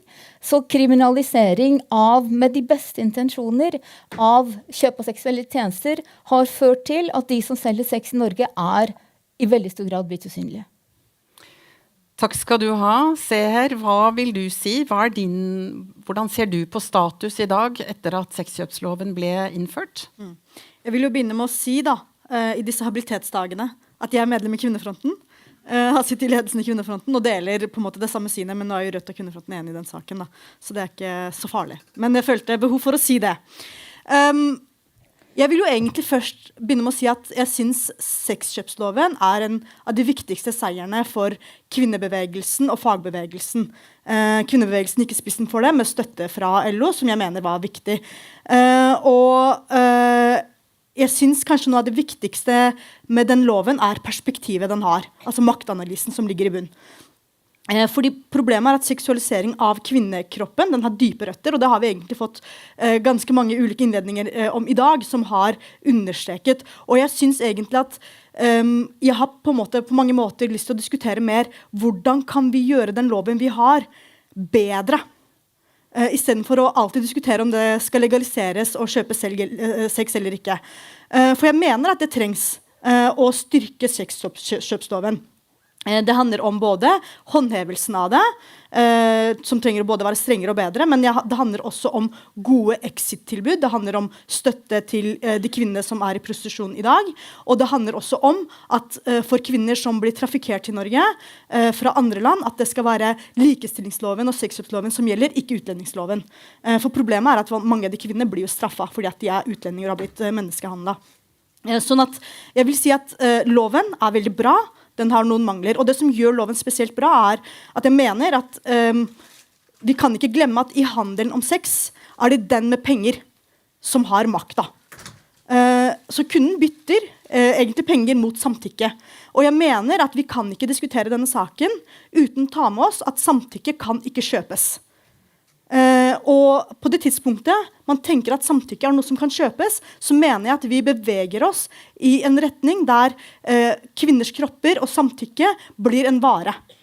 Og det tror jeg en farlig måte å se det på. Og så vil jeg bare understreke at det nettopp den maktanalysen som ligger til grunn for den nordiske modellen, som gjør at man flytter ansvarsbyrden fra den som i prostitusjon, fra kvinnen, til den som har makt, altså den som kjøper sex. Og det gjør det at den annerledes enn ganske mange andre land. Den annerledes på 2 måter. Det ikke full legalisering, og det heller ikke på en måte kvinnen, 95% kvinner, så da sier jeg kvinnen, som da straffes. Og jeg tenker at at man har det i bunn, gjør at den bedre og viktigere. Så hvis jeg skal svare på spørsmålet ditt, loven bra, men den mangler spesielt 3 ting. Det må henheves og styrkes.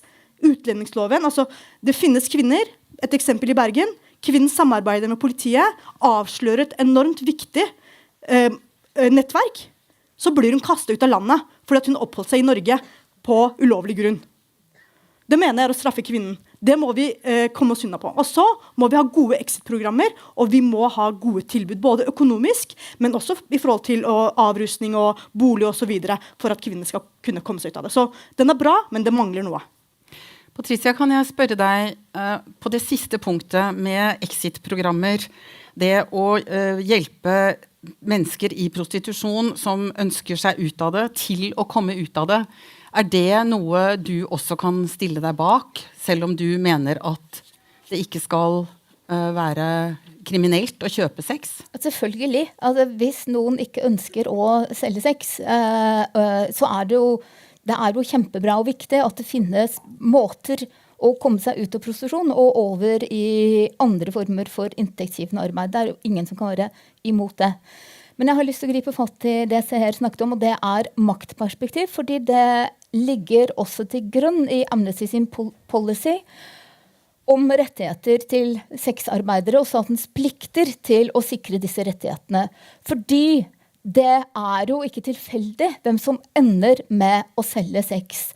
Det en strukturell diskriminering på bakgrunn av kjønn, men også på bakgrunn av etnisitet, på bakgrunn av funksjonsevne, på bakgrunn av seksuell orientering og kjønnsidentitet, som gjør at noen mennesker har færre valgmuligheter enn andre. Og vi vet jo at personer som utsatt for ulike former for diskriminering overrepresentert blant de som selger sex. Og det å selge sex i seg selv også en faktor som gjør sårbar for å bli ytterligere utsatt for stigma og diskriminering. Og da det på en måte ikke... Da det på en måte ikke slik at en lov som kriminaliserer kjøp av seksuelle tjenester vil hjelpe den som på bakgrunn av en strukturell diskriminering endt opp med at det beste alternativet hen har til å forsørge seg, det å selge sex. I en slik situasjon så må vi jo snakke om hvordan vi kan på en måte jobbe mot disse former for diskriminering som gjør at folk ender marginaliserte og utenfor. Kan jeg bare spørre deg som til oppfølging der, før jeg gir ordet tilbake til deg, Seher. Hvor ser du eksempler på at legalisering eller avkriminalisering har gjort det bedre for mennesker i prostitusjon? Hvilke land vil du vise til hvor status for mennesker i prostitusjon bedre, hvor de mindre utsatt for vold, og hvor det sett på på en annen måte enn som du mener her i Norge?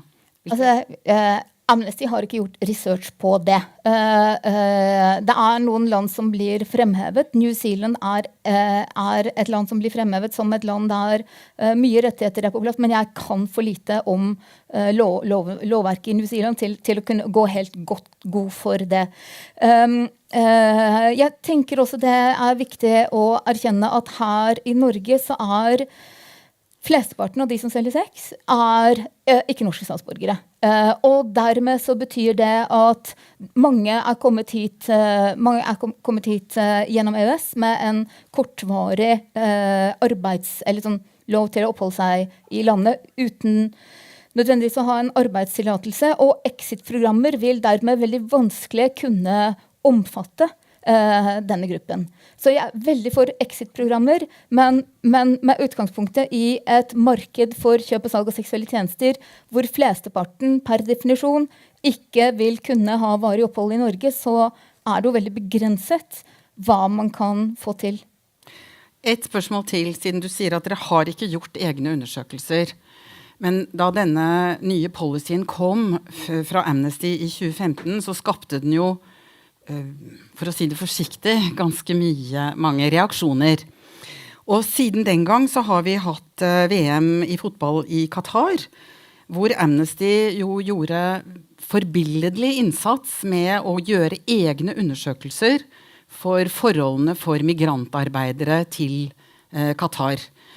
Ikke ut fra en mening om at, eller ut fra, sånn som jeg forstår det, en holdning om at det skal absolutt være lov å være migrantarbeider og ta arbeid et annet sted, men forholdene må være ordentlige, og det undersøkte dere. Så hvorfor gjør ikke Amnesty tilsvarende undersøkelser om mennesker i prostitusjon i land der hvor det er legalisert, siden dette tross alt er en sak som skapte så mye kontrovers, og som dere ønsker å forsvare? Vil det ikke styrke argumentet og faktisk gjøre tilsvarende undersøkelser om menneskerettighetsbrudd og menneskehandel inn i den legale delen av prostitusjonsmarkedet?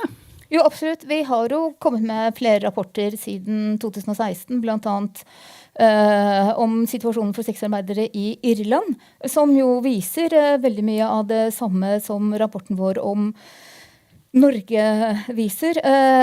Når det gjelder Amnesty's research, så er det en hva skal jeg si, vond verden vi lever i på mange måter, med krig i Ukraina og konflikt i Gaza, og vi rekker ikke overalt, og det jeg hadde gjerne sett det, men det har vi ikke rukket så langt, men det er jo, jeg tenker det er et godt innspill, jeg skal ta det med videre.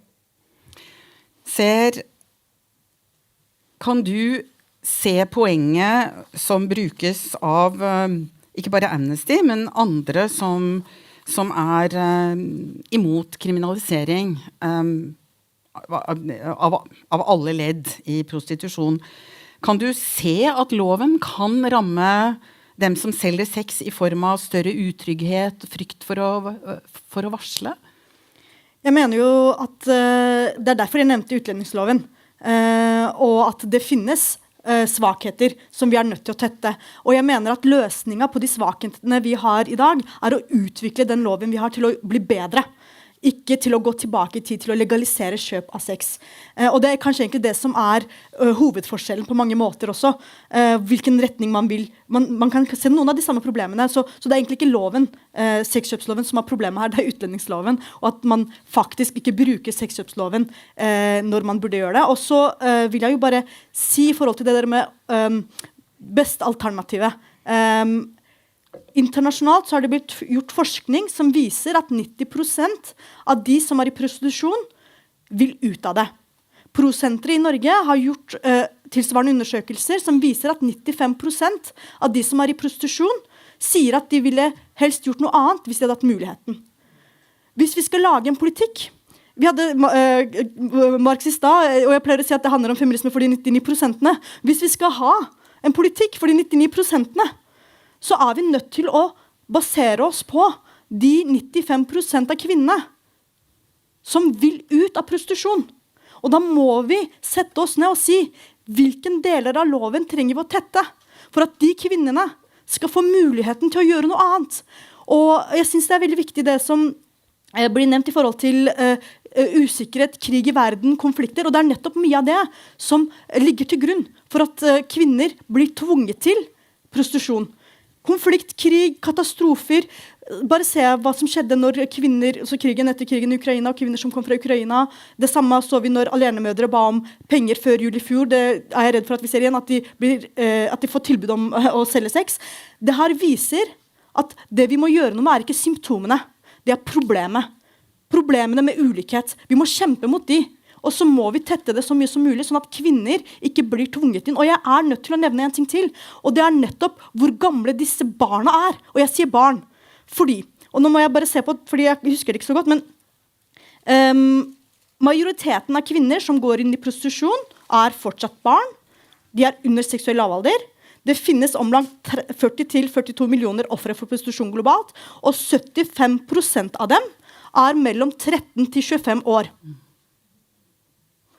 Og jeg mener at i en sånn situasjon så er vi nødt til å tenke hvordan kan vi sørge for å eliminere det markedet så mye som mulig, sånn at de som står bak sexindustrien, som tjener store penger på å selge kvinners kropper og på å kjøpe kvinners kropper, at de ikke ser det lønnsomt lenger.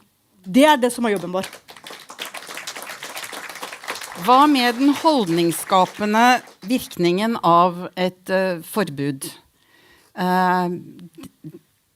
Ser dere en utvikling der på holdningen til om det er ok eller ikke å kjøpe sex etter sexkjøpsloven ble innført?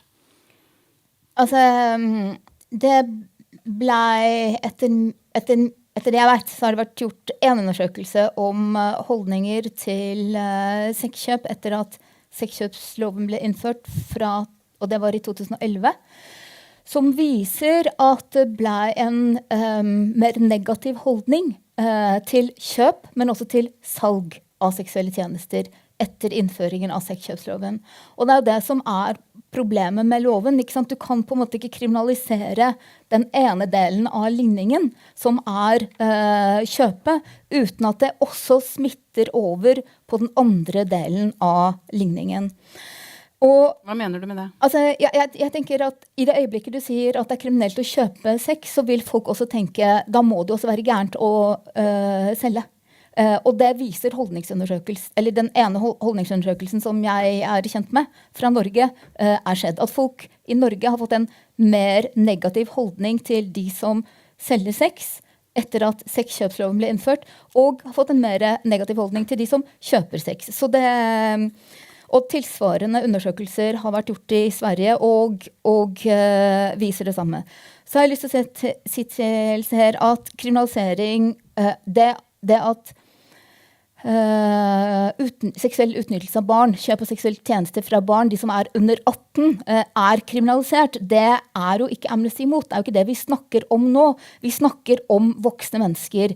Det å kjøpe seksuelle tjenester fra barn er et brudd på blant annet barnekonvensjonen. Vi er helt enige der. Men jeg tenker vi snakker om hvis du har som mål å få folk ut av prostitusjon, så må du på en måte spille på lag med de som selger. Du kan ikke lage et lovverk som fratar dem rettigheter, som fratar dem muligheten til å være synlige, til å kontakte politiet. Hva skal jeg si? Jeg tror ikke engang vi er uenige om det med at målet er en verden hvor færrest mulig selger sex.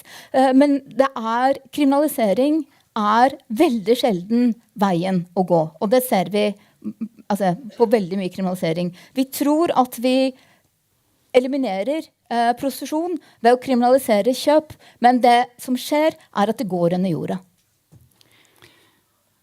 Men du sa også innledningsvis at dere har faktisk ikke tall på dette. Dere har ikke gjort undersøkelser som kan bekrefte det du sier om at det går under jorda? Altså vi har ikke gjort undersøkelser som viser det, men vår undersøkelse som nå er 8 år gammel, viser er at de som er i prostitusjon, har større motforestillinger mot å for eksempel ta kontakt med politiet, har også større motforestillinger mot å ta kontakt med sosiale hjelpeinstitusjoner hvis de mistenker at det kan føre til at de blir mer synlige.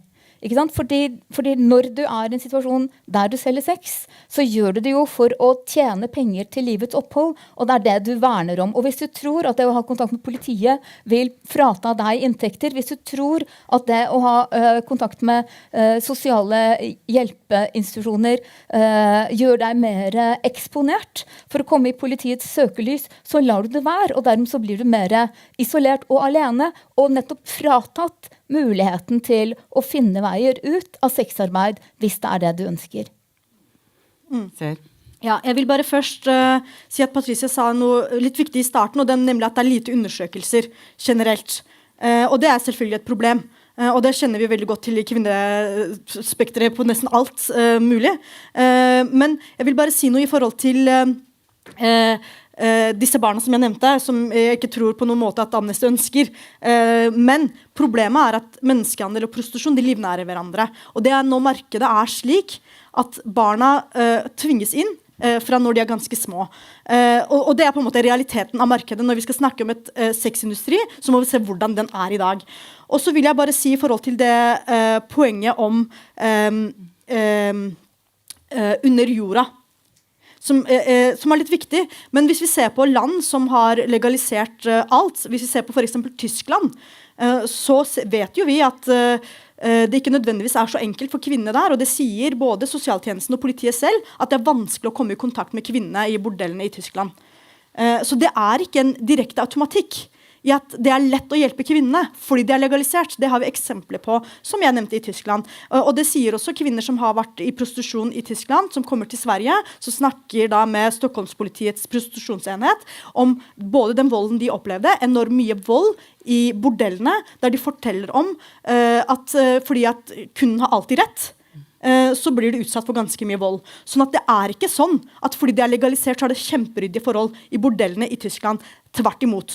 Og så vil jeg bare si at hvis vi ser på hvem det er som er i disse bordellene, da, så er det i Europa, så er 84% av kvinnene, det er migrantkvinner. Og mange er trafikert inn i prostitusjon. Og på kjøperlista, da finner du hvite menn. Og det er diskriminerende, og egentlig, jeg vil si at det handler både om kjønn, det handler om rasisme, det handler om klasse, det handler om så mye ting i samfunnet vårt, og vi er nødt til å begynne å diskutere hvordan vi skal løse det problemet. Og jeg er overbevist om at vi ikke løser det problemet med å fullstendig legalisere og kjøpe, fordi at når vi snakker om holdninger, som du spurte om til å begynne med, så kan vi jo se på hva som skjedde med etterspørselen etter at sexkjøploven ble vedtatt i Norge. Den ble redusert med, altså markedet ble redusert med 20-25% bare i løpet av de 5 første årene. Og det mener jeg er en viktig ting. Og så er det jo riktig at kvinner i prostitusjon møter mye stigmatisering. Både Kvinnefronten og jeg selv har møtt mange kvinner som er overlevende fra prostitusjon, og det kvinner som er overlevende fra prostitusjon forteller meg, og forteller oss, er den enorme volden, sykdommene, ødelagt helse. De forteller at dette her må alle ut av. De må få muligheten til å komme ut av det. Og det er det vi må diskutere. Og det er derfor jeg på en måte terper på den muligheten. Så det er ikke sånn at vi som er for sexkjøpsloven ikke snakker med kvinner som har overlevd prostitusjon. Tvert imot. Så er jo hele sexkjøpsloven i Norge basert på mange intervjuer, feltarbeid, gjort blant kvinner i prostitusjon i Norge. Så det mener jeg vi gjør i stor grad. Og den tydelige beskjeden jeg har fått fra mange av kvinner jeg selv personlig har snakket med, er at dette her har brytet meg ned. Noe forskning finnes det jo på dette feltet. Blant annet så viser forskning at der hvor prostitusjon er legalisert, så øker også menneskehandelen simpelthen fordi det er et umettelig marked. Og at det er tilnærmet umulig for en kunde, hvis han skulle bry seg om det, å vite hvem som er der frivillig, og hvem som er der mot sin vilje. Dette gjelder ikke bare prostitusjon, det gjelder menneskehandel generelt, at ulovlig altså trafficking blir brukt til å sluse mennesker inn i arbeid som på overflaten ser lovlig ut. Vi finner det i landbruket, og vi finner det på byggeplasser, og vi finner det på bordeller. Sånn at det å skille mellom det lovlige og det ulovlige vanskelig når det gjelder menneskehandel, ikke bare på prostitusjonsfeltet, men også på andre felt. Det også tall som viser at sammenhengen mellom vold og avkriminalisering, legalisering, ikke så entydig. Sexkjøpere og profitører, hvis vi kan kalle det, drepte til sammen 84 personer som solgte sex i Tyskland, der hvor det lovlig, mellom 2002 og 2019. Mens i tilsvarende periode i Sverige, der hvor sexkjøp ulovlig, så ble ingen som selger sex drept av sexkjøpere eller halliker under samme periode. Så tar man ikke litt for lett for gitt at fordi sexkjøp ulovlig og at ting foregår mer i det skjulte, at det automatisk gjør det farligere for utøverne enn den lovlige sexhandelen. Det virker jo ikke som tall og forskning nødvendigvis understøtter det poenget. Jeg synes for det første viktig å bare presisere at Amnesty ikke har noen policy på legalisering. Legalisering en lovregulering. Det vi sier vi mot en kriminalisering, altså at det kriminelt å kjøpe, selge eller tilrettelegge for kjøp og salg av seksuelle tjenester. Men det veldig mange måter å lovregulere på, og det noen som åpenbart, som Tyskland et eksempel på, gjør de som selger sex mer sårbare, og så det andre måter å lovregulere på, og der har noen nevnt New Zealand som et eksempel, som gjør det tryggere. Så lovregulering kan være veldig mye. Noe gjør det tryggere, noe gjør det mer usikkert. Amnesty har ikke tatt stilling til hvordan man skal lovregulere. Vi har bare sagt at vi må avkriminalisere. Men det vel også en måte å ta stilling til lovregulering på? Nei, si lovregulering lovregulering sånn som de har gjort i Tyskland for eksempel, eller i Nederland eller i New Zealand, det å ha en lov som sier at på den og den og den måten kan kjøp og salg av seksuelle tjenester skje på. På den og den måten kan tilretteleggingen skje på. Ikke sant? Det tar vi ikke stilling til, vi sier bare det skal ikke være straffbart. Og hvorfor det viktig, tenker jeg på en måte sånn litt intuitivt. I det øyeblikket det straffbart å kjøpe sex, så blir det viktig for den som selger å holde seg ut av politiets søkelys. Og det har vi også sett mange eksempler på, når en kvinne som utsatt for en kvinne som selger sex utsatt for vold fra en kunde og anmelder det til politiet, så gjør det at hun kommer i politiets søkelys som sexselger, at politiet begynner å spane utenfor stedet der hun bor for å gå inn og ta kunder. Hvis hun bor i leid leilighet, så har vi jo mange eksempler på at politiet har gått til huseier og sagt at hvis ikke du sørger for at denne personen blir kastet ut av leilighet, så vil vi anmelde deg for hallikvirksomhet. For utenlandske kvinner som har anmeldt vold til politiet, så har det ført til at kvinner blir kastet ut av landet. Så ved å kriminalisere skaper du på en måte en struktur der de som selger sex ikke lenger kan se på politiet som en nødvendig alliert som de kan bruke for å sikre beskyttelse. Og igjen, altså utgangspunktet vårt også at de som selger sex i all hovedsak personer som utsatt for en omfattende og strukturell diskriminering og stigmatisering som i utgangspunktet marginaliserte. Jeg synes det veldig bra at dere i Kvinnefronten og Rødt snakker med de som selger sex, men jeg lurer på om dere snakker med de som selger sex i dag, eller de som ut av prostitusjon, og som ikke lenger selger. Jeg har selv jobbet på Kirkens Bymisjonssenter for mennesker i prostitusjon, Nadheim, og jeg synes det var en veldig sånn stor forskjell. De som var ute av prostitusjon, de som var tidligere sexarbeidere, de var veldig på en måte for kriminalisering, mens de som var i prostitusjon, de ville i all hovedsak si at det rammer oss, det at kjøp av seksuelle tjenester kriminalisert. Men det kan vel også skyldes at det vanskelig å erkjenne når man I en vanskelig situasjon, at den ikke frivillig valgt, og at det først når man ute av den, at man kanskje kan si at jeg ønsket ikke dette, og jeg ønsker at det skal være kriminelt å kjøpe. Det vel litt, og kanskje tar jeg feil, og kanskje tar du feil. Det en litt vanskelig konklusjon å trekke, synes du ikke det? Det sier vel noe også at tyske myndigheter nå, etter å ha hatt legalisering I 20 år det vel cirka, ser til Norden, for de ser at det fungerer ikke. Det fungerer ikke og det fungerer ikke med hensyn til ulovlig, eller til trafficking, og det fungerer ikke med tanke på ivaretakelse av mennesker I prostitusjon. Så jeg kan si 2 ting til det. Altså, nå har jeg fulgt mer med på krigen I Ukraina enn på sexarbeid I Norge, må jeg innrømme. Men det jeg vet at omfanget av registrert menneskehandel ikke redusert de siste 10 årene. Sånn sett kan man jo heller ikke si at det en direkte effekt av innføringen av sexkjøpsloven og en nedgang I menneskehandel I Norge. Her det selvfølgelig kjempestore usikkerheter, fordi at de tallene man har det som registrert, og veldig mye av både menneskehandel og sexarbeid under jorda. Når det gjelder hva som de beste systemene, når det gjelder legalisering, da må vi bare vite det kan legaliseres på gode og på dårlige måter. I Frankrike så det jo også, som du sa innledningsvis, nå vedtatt en kriminalisering av sexkjøp.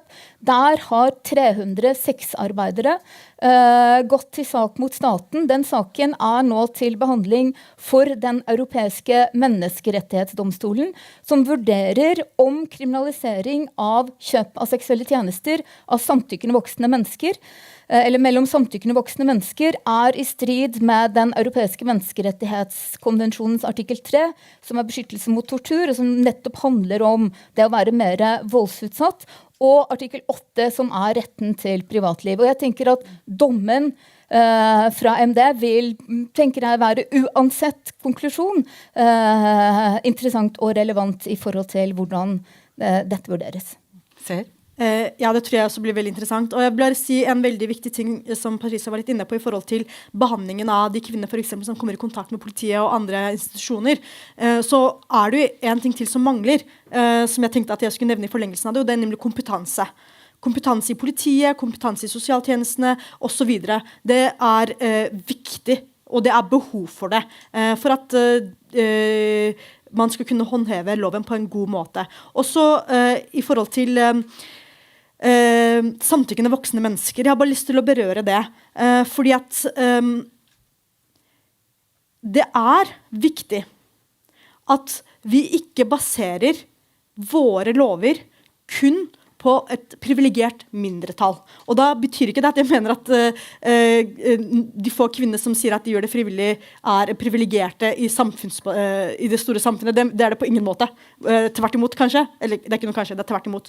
Men når vi vet at 95% sier at dette her vil vi ikke, så må vi også basere oss på det. Og så kan det hende at de andre 5% vil reagere på at vi har den loven vi har I dag.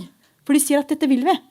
Og det betyr jo ikke, altså det at vi har den loven betyr jo ikke at de 5% har en annen mening. De har fortsatt en mening, og de sier at de vil det. Det fullstendig deres mening. Men de 95% som oftest de mest marginaliserte, kan vi ikke se bort ifra, selv om de ikke har ressurser til å kjempe sin kamp. Og så vil jeg si at du hadde et veldig interessant spørsmål I sted I forhold til kvinner som I prostitusjon og ut av prostitusjon, og hva de mener. Og dette spurte jeg faktisk om en av de kvinnene som jeg snakket med som har overlevd prostitusjon, så sa jeg, dette har jeg hørt, sa jeg. Og jeg måtte jo spørre henne også. Og så sa hun, jeg sa det samme når jeg selv var der. Jeg måtte jo overleve. Hvordan overlever du dette? Og selvfølgelig tror jeg det finnes, altså det et mangfold av mennesker, med mangfold av erfaringer. Men poenget her at vi kan ikke se bort ifra de 95% som ikke ønsker dette her, selv om det finnes, for eksempel, nå sier jeg, dette jo veldig, ja, de 5% som sier at ikke sier at de vil ut av det. Så her må vi på en måte prøve å se litt sånn samfunnsperspektivet I det. Og det tror jeg litt viktig, fordi at jeg mener og står fortsatt fast ved at samtykke kan ikke kjøpes.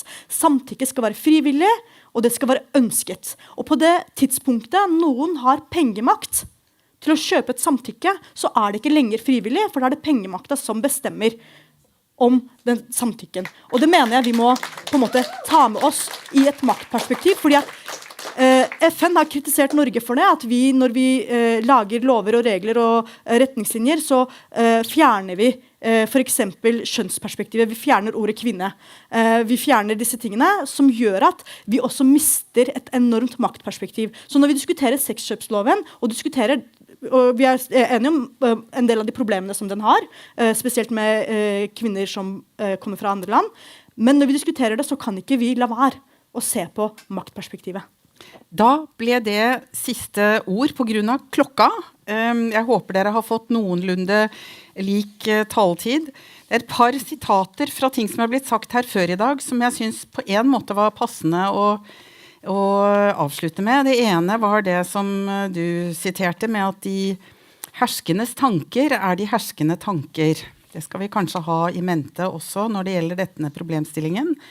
Og det ble også sagt at et kjennetegn ved patriarkatet er at det får kvinner til å tro at deres undertrykking egentlig er frigjøring. Så jeg lar bare det henge der.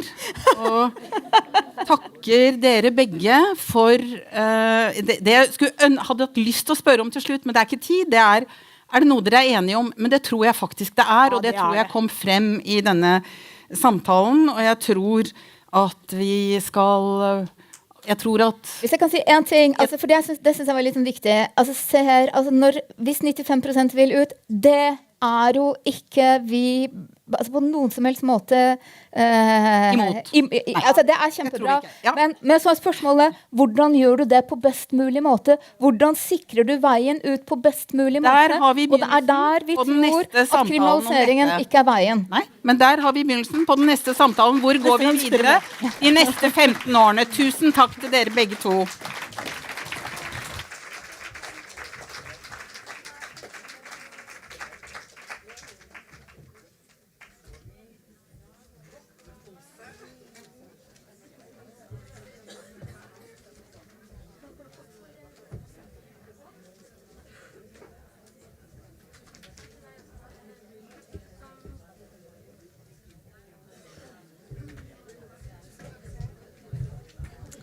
Tusen takk til Patricia, Seher og Kristin. Nå skal vi ta en 10 minutters pause før vi går over til neste bolk, hvor vi skal høre litt mer fra våre internasjonale gjester.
Da starter vi igjen, så det bare å finne plassene. Vi slutter 5:00, ja.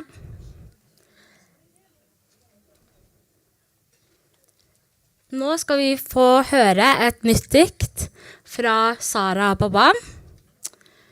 Så gi henne en stor applaus.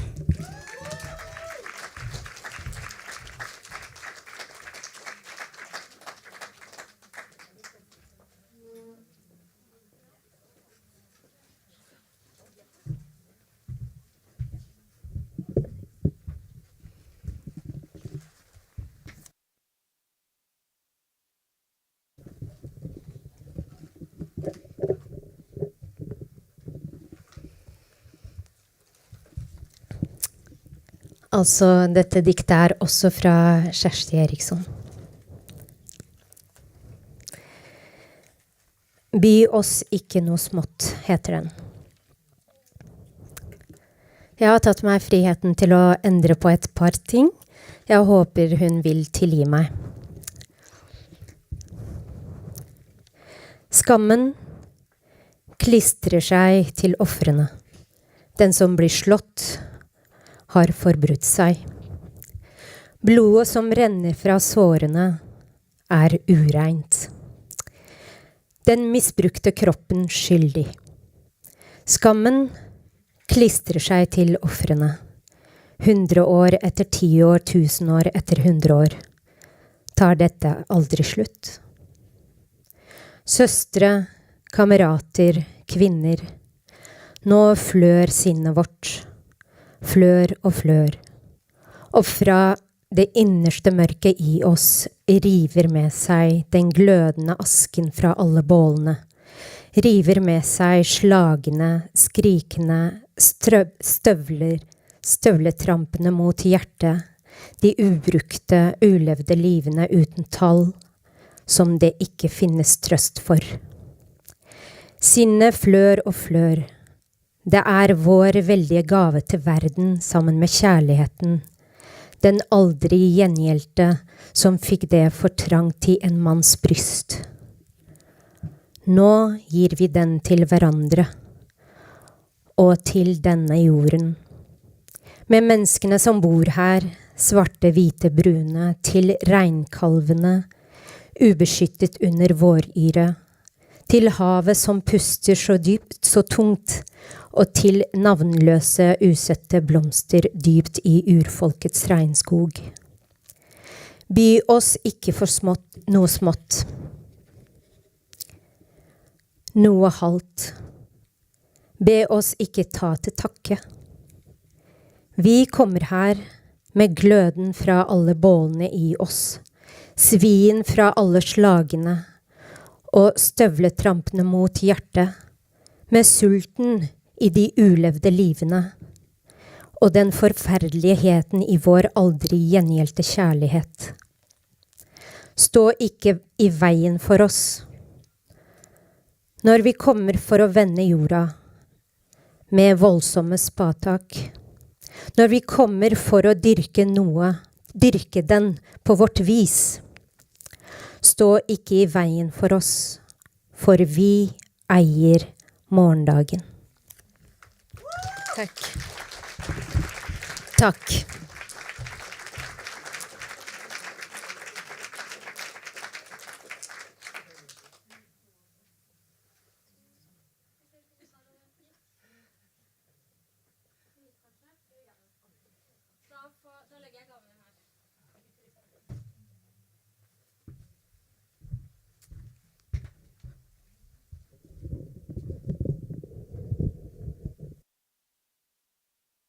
Tusen takk til Sara. Ja, vi har fått printet ut de ordskyene vi lagde i stad, så da skal alle få med seg en når de drar. Så det må dere bare huske på. Og så vil jeg bare si at dere kan bli medlem ved å dra til standen. Da får dere med et handlenett og en veldig fin plakat. Men dere kan også melde dere inn ved å gå på kvinnefronten.no. Nå har vi kommet til siste bolk. Vi skal ha en panelsamtale med våre 3 hovedinnledere. Rojin Mukurian, Cherry Smiley og Line Skau.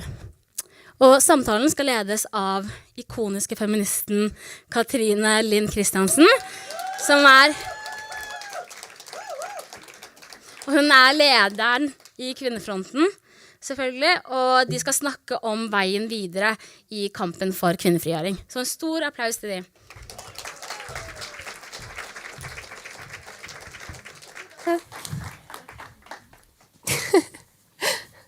Takk, Saredo. Hey, Rojin, Cherry, I see you.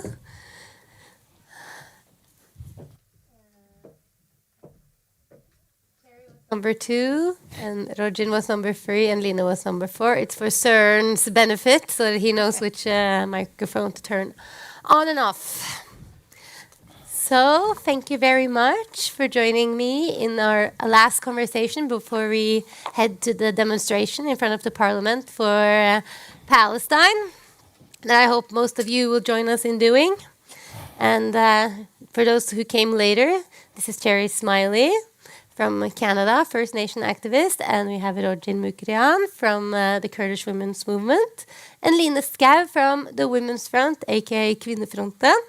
And I want to say thank you so much for sharing your insights and your knowledge with us today. I think that everyone here will feel like they're going home with a little more food for thought than they had when they came here. And I also hope that you leave feeling like you're part of a global women's movement, because just being here and hearing your experiences that is deeply personal as well as political has been very inspiring, I think, for all of us. So just give them a little applause for that. Thank you.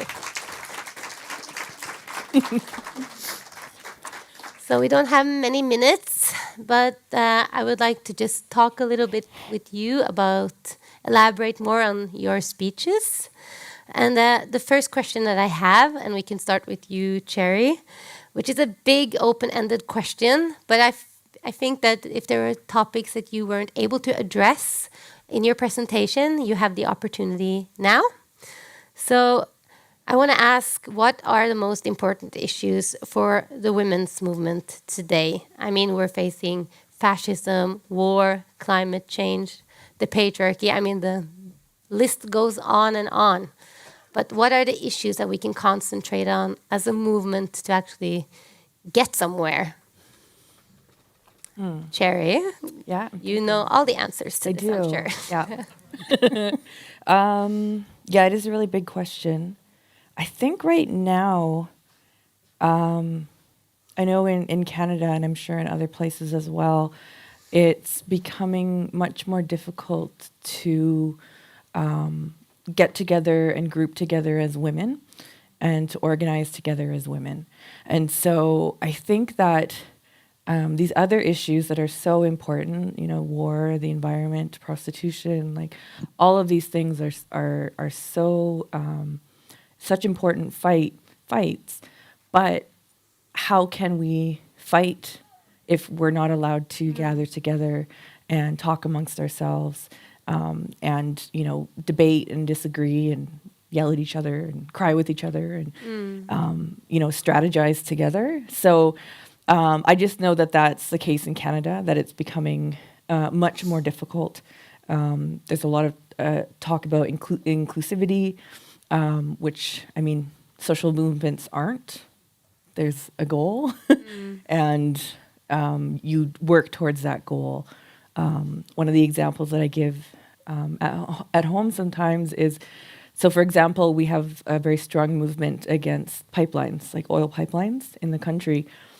And those people who are fighting against the pipelines, the dudes who own the pipelines aren't part of their group, right? They don't have to include them as part of the struggle. It wouldn't make sense because they want different things, right? But it's becoming just more and more difficult in Canada. There's a lot of pressure for us to broaden our focus beyond women. And so I think without that, I don't think we can get anywhere else. So you feel the main issue is more about us being able to have those separate spaces in order to talk and organize ourselves. Yeah. And that those spaces are under attack. because it's the same here in Norway, really, that we are a separatist women's organization. Of course, we get questions about why men can't join and, form policy for us. But like we say, when a man comes in the room, even if he has the best intentions in the world, the room is no longer genderless. Yeah, it changes. Yeah, the dynamic changes. Roger, what do you feel is one of the main issues for the women's movement today? Well, I think, it was the case all the time. We know that we suffer from patriarchy. Patriarchy is a global phenomenon. We suffer from domination. We suffer from hierarchy and oppression. And this is the case with the Kurdish woman movement too. During my talk, I highlighted the history of the Kurdish women's freedom movement. But we cannot deny that the Kurdish women were always being part of the Kurdish national liberation movement, even prior to the emergence like PKK. The Kurdish women were always they were always like in the movements. For example, in Rojhelat in 1946, when we had the Republic of Kurdistan in Mahabad, they established a Kurdish political party there for women. And then in 1969, when another Kurdish political party emerged in Rojhelat, they attracted and brought Kurdish women. But where are they? Could they overcome patriarchy? Could they overcome colonization, both internally and externally? They become invisible inside the movements. And today, I say the most important thing for us as a Kurdish women's freedom movement is that we have the alternative that is implementable and that is in practice right now in Rojava. I would say that Rojava is the hope, not just for Kurdish women, not just for Kurdistan, not just for the oppressed nations and people around the world, but for us women around the globe to overcome patriarchy. You talked about separate institutions, organization for women, and you said that sometimes men, if not always, they accuse women that we are separatists, that we separate ourselves from men. But there is like philosophy behind this idea. We live with patriarchy all the time. Even gender mixed institutions, even within the Kurdish society, even in Rojava, it's still a male-dominated institution. And patriarchy is in the mind of all men. It doesn't matter if it's in Kurdistan or in Western Europe, Eastern Europe, America. So to overcome this mentality that it has existed and it is through a very long time process, to overcome, we need to organize ourselves autonomously. And this is a shield against patriarchy first, to overcome it, and then also make sure that this patriarchy doesn't come back again. Because there's always danger. Even if we reach the numeric quality of 50-50 for man and woman in the gender mixed institutions, there is always the risk that still man has the power to dominate us again. So I think, yeah. And I think the Kurdish women's movement are I'm very impressed on how organized you are. Like, I was in Berlin last year, and several of us that are here, we went to Berlin at the Kurdish Women's Conference. But I've also been to the UN Women's Conference, like women conferences, many places. But what was so relaxing kind of being at that conference is that everybody kind of agrees what the baseline is. There is a patriarchy, women are oppressed, women's bodies are under attack, we are commercialized, etc. We don't have to start from scratch. It's already there, so we can actually discuss strategies and how to connect globally instead of all the time starting at the very beginning, which I feel we do a lot in Norwegian discourse. Every 8th of March, I'm like, do we need a Women's Day? Yes, because, and then some statistics, and it's tiring in a way. So having these kind of organized groups is very, I think we need them for our own, mental health or something. But yeah, Lina, what do you feel is the main issue? Yeah, I very much agree with what's been said about patriarchy. I mean, behind all the different kinds of fights that we are fighting all over the world, the common denominator that we're all fighting against is patriarchy in some form. And of course, women's separate spaces is a break from that. So it is about our mental health as well, that we need a break sometimes from that system of oppression. So I can very much agree with that. And we have to have that in order to organize and strategize and all of these, how to get further. And all the different fights are connected in a way that now you see with economic hardship all over the world, more women enter the sex industry, more women fall into poverty, and all the wars that are just making these processes stronger. It's the same, all the different fights are connected, and we have to attack from different angles. Well, it seems like we do not disagree that much, surprisingly. But, the poem that we heard earlier that I know was translated to you from Kjersti Eriksson, read by Sara Baban very excellently. It's called Something Greater Beyond. And what I really appreciate about that poem is that it really addresses your everyday life with children, your chores, your work, and how it kind of distracts us and kills our spirit a little. So how can we avoid surrendering to the status quo? Because I feel like a lot of people just go through the hamster wheel every day. And I understand that when you are not able, you don't know, like if you live in poverty, to have that extra gear to be able to organize yourself and be an activist. When you don't know where your next meal is coming from, you're not going to be able to maybe fight for women's liberation. But how can we keep ourselves from not getting distracted by everyday life that happens all the time, and actually get women to kind of wake up and come out and organize?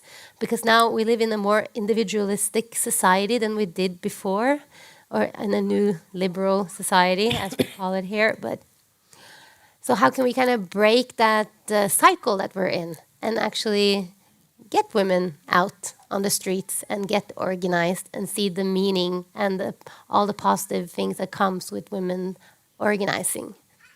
Maybe we can start with Line this time. So, yeah, I think we can get a lot of energy from gatherings such as this, for example. I mean, conferences, meeting each other. I think that's the main source of inspiration and energy to move on and to actually lift. To think beyond your everyday struggle is to meet other women who are doing similar fights and similar political struggles. So what you're saying is that they should become members of the Women's Front. Yes, absolutely. That is what I'm hearing. Okay? Yeah. Yeah. Okay. It's the collective spirit that helps us all, Rojin.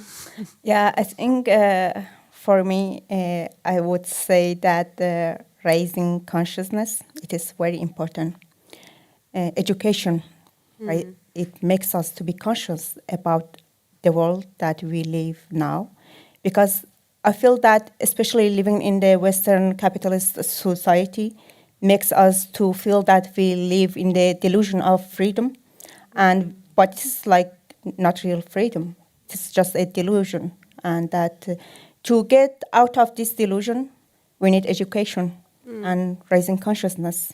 And from the Kurdish women's perspective, especially Kurdish women's freedom perspective, I would say, consciousness and organizing.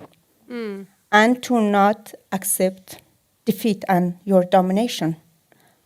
And more importantly, to have alternative. That what next? What is next? If we overcome capitalist society, if we overcome nation-state system, if we overcome patriarchy, but what will be next? How we can organize ourselves? Talking about alternatives, I think it is important at the same time that talking about what is the problem. Knowing the problem, what is the causal root of the problem, and also talking about alternative. Yeah. And I think the quote, Cherry, that you showed at the very end of your presentation by Robin Morgan, this disconnect that we have from we live in this reality and the vision that is sort of separated. But in our daily reality, we need that vision in order to like work towards some goal. But I mean, could you elaborate on that quote? Because I thought it was very describing of how we can feel sometimes. Yeah, it's a great, I mean, Robin Morgan is brilliant.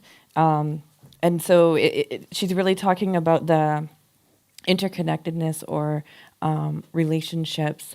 So not just in our everyday life, but in our minds as well. And I'll just say 2 quick answers. Mm-hmm. One's a little wacky. You like wacky. Okay. I think we should just turn off the internet for 5 years and reset. And then we'll come back and see if we can do it better. But I do think and this does relate to the quote, having the face-to-face interaction, being somewhere where you're here and I can put my hand on you and I can see you and we can talk and we can make that connection. You don't get that in the same way online. And I do think that before we had the internet, women were organizing and women were doing it. And so I do think that there's a lot we can learn. The Women's Front organized so many thousand women with letters. Yeah. So come to my Facebook event. And, right? Yeah. So it's a different way of thinking about our everyday relationships. Because I hate social media so much. The other thing is hearing these stories. So when I heard your stories and was hearing about the Kurdish women that you were celebrating, I got goosebumps all over. And what it does is that it gives me courage. So, if I'm at home and I'm going to stand up and say something, but I'm scared. I'm scared somebody's gonna disagree with me. I'm scared somebody's gonna whatever, be really upset with me. And so I think about the Kurdish women who are out there. They're giving up their lives. They're risking their lives. They're actually giving up their lives because they believe so much in our purpose. And so I'm if those women can do that, I can certainly stand up right. and have somebody, shit talk. Am I allowed to swear? Yeah, of course. Okay. As you're streaming, have somebody, shit talk me and that, right? So we need each other to build that courage. Time's running out, but I would really like for you all to say, you come all this way, all the way from Etterstad, and then you have you two who came a very, very long way. So we would really like for you to just end this talk with just what is the take-home message for our audience. You've been here since 11 o'clock, which we appreciate very much. And what should they, when they go home, to stay connected to this movement? And also, what should they, when they go to bed tonight, what should be on their minds from your presentations today? The take-home message. We can start with you, Rojin. Yes, it is a very hard question, but I would say that probably what we can learn today is that imagining a new world, a world without hierarchy, domination, and oppression is possible. But how we can dare? I talked about the revolutionary movement of Xinjiang Azadi in Rojhelat and Iran to highlight this point that the solidarity, the grassroots transnational solidarity among the people could challenge the power of the patriarchal state of the Iranian regime. So the lesson that we can all take today is that with creating a transnational grassroots solidarity among the women around the globe, we can overcome the patriarchy that is a global phenomenon. Yeah, that would be my message. That's a very good message. Line? I would say the main message is that economic independence is crucial, both for individual women, but also collectively. Because if we don't have economic independence, we don't have any of the other freedoms either. Because then we will always have to depend on men, basically.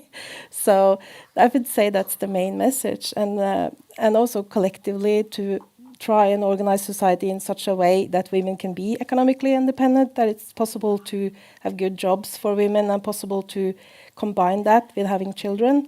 So the kind of welfare policies that make that possible is extremely important, because to have your own economic independence is the basis of all the other freedoms, basically.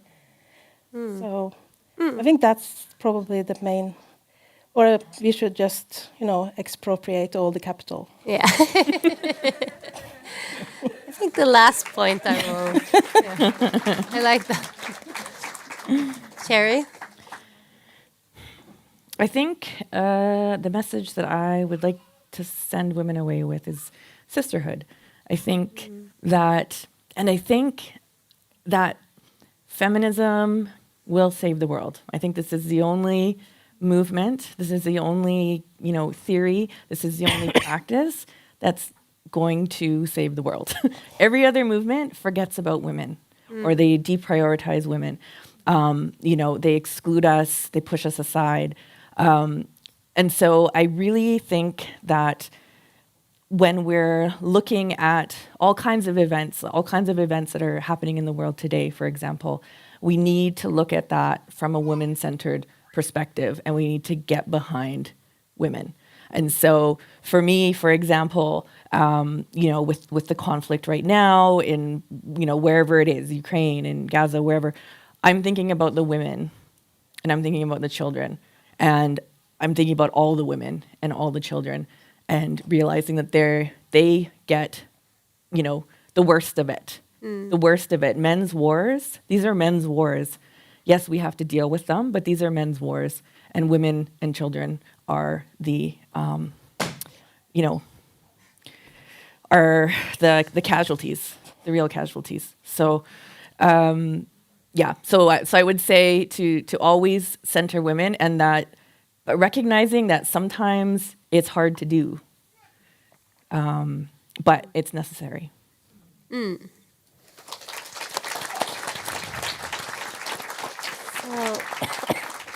Well, that's the end of our talk, but I want to say thank you very much for coming and sharing your insights. And we need to still keep on working together nationally. Cherry, you've been here in 2015, and we have been connected with the Kurdish Women's Movement, and we need to just keep those cooperations going and also expand them, I think. Because even though our layers of oppressions are different, we still have a collective fight as women. So thank you very much. Er redo?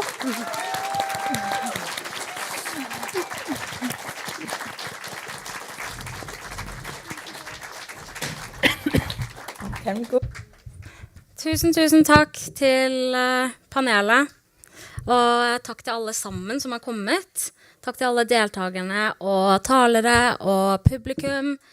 Jeg vil si takk til Line Khatib, til Sunneva, Eli, Sara, Line, Seher, Patricia, Sanju og Kristin. Og særlig takk til Cherry Smiley og Rojin, som har reist så langt for å kunne komme hit til oss og dele sin innsikt og kunnskap.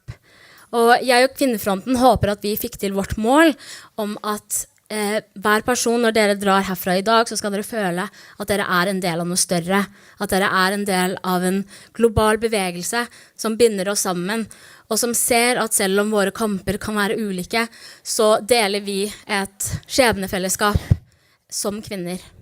Og det som er felles med alle de som har snakket her i dag, er at vi er en del av en organisert kvinnebevegelse.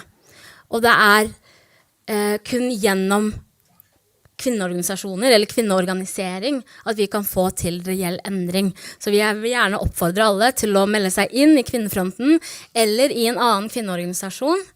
Og så vil jeg til slutt bare si at jeg oppfordrer alle til å dra på demonstrasjonen foran Stortinget, som om en halvtime cirka, det 17:30 foran Stortinget, for Gaza. Og den arrangert av Palestina-komiteen. Og tusen takk til alle sammen som kom. Takk. Og så vil jeg også si tusen takk til Saredo, som har ledet oss gjennom denne dagen på eksemplarisk vis. Så kan vi bare alle gi Saredo en stor applaus. Så skal du også selvfølgelig få en liten gave. Og så må jeg si tusen takk til publikum. Dere beinharde, for dere har vært her siden klokken 11 i dag, og det er imponerende, og veldig glad for. Så ses på demo.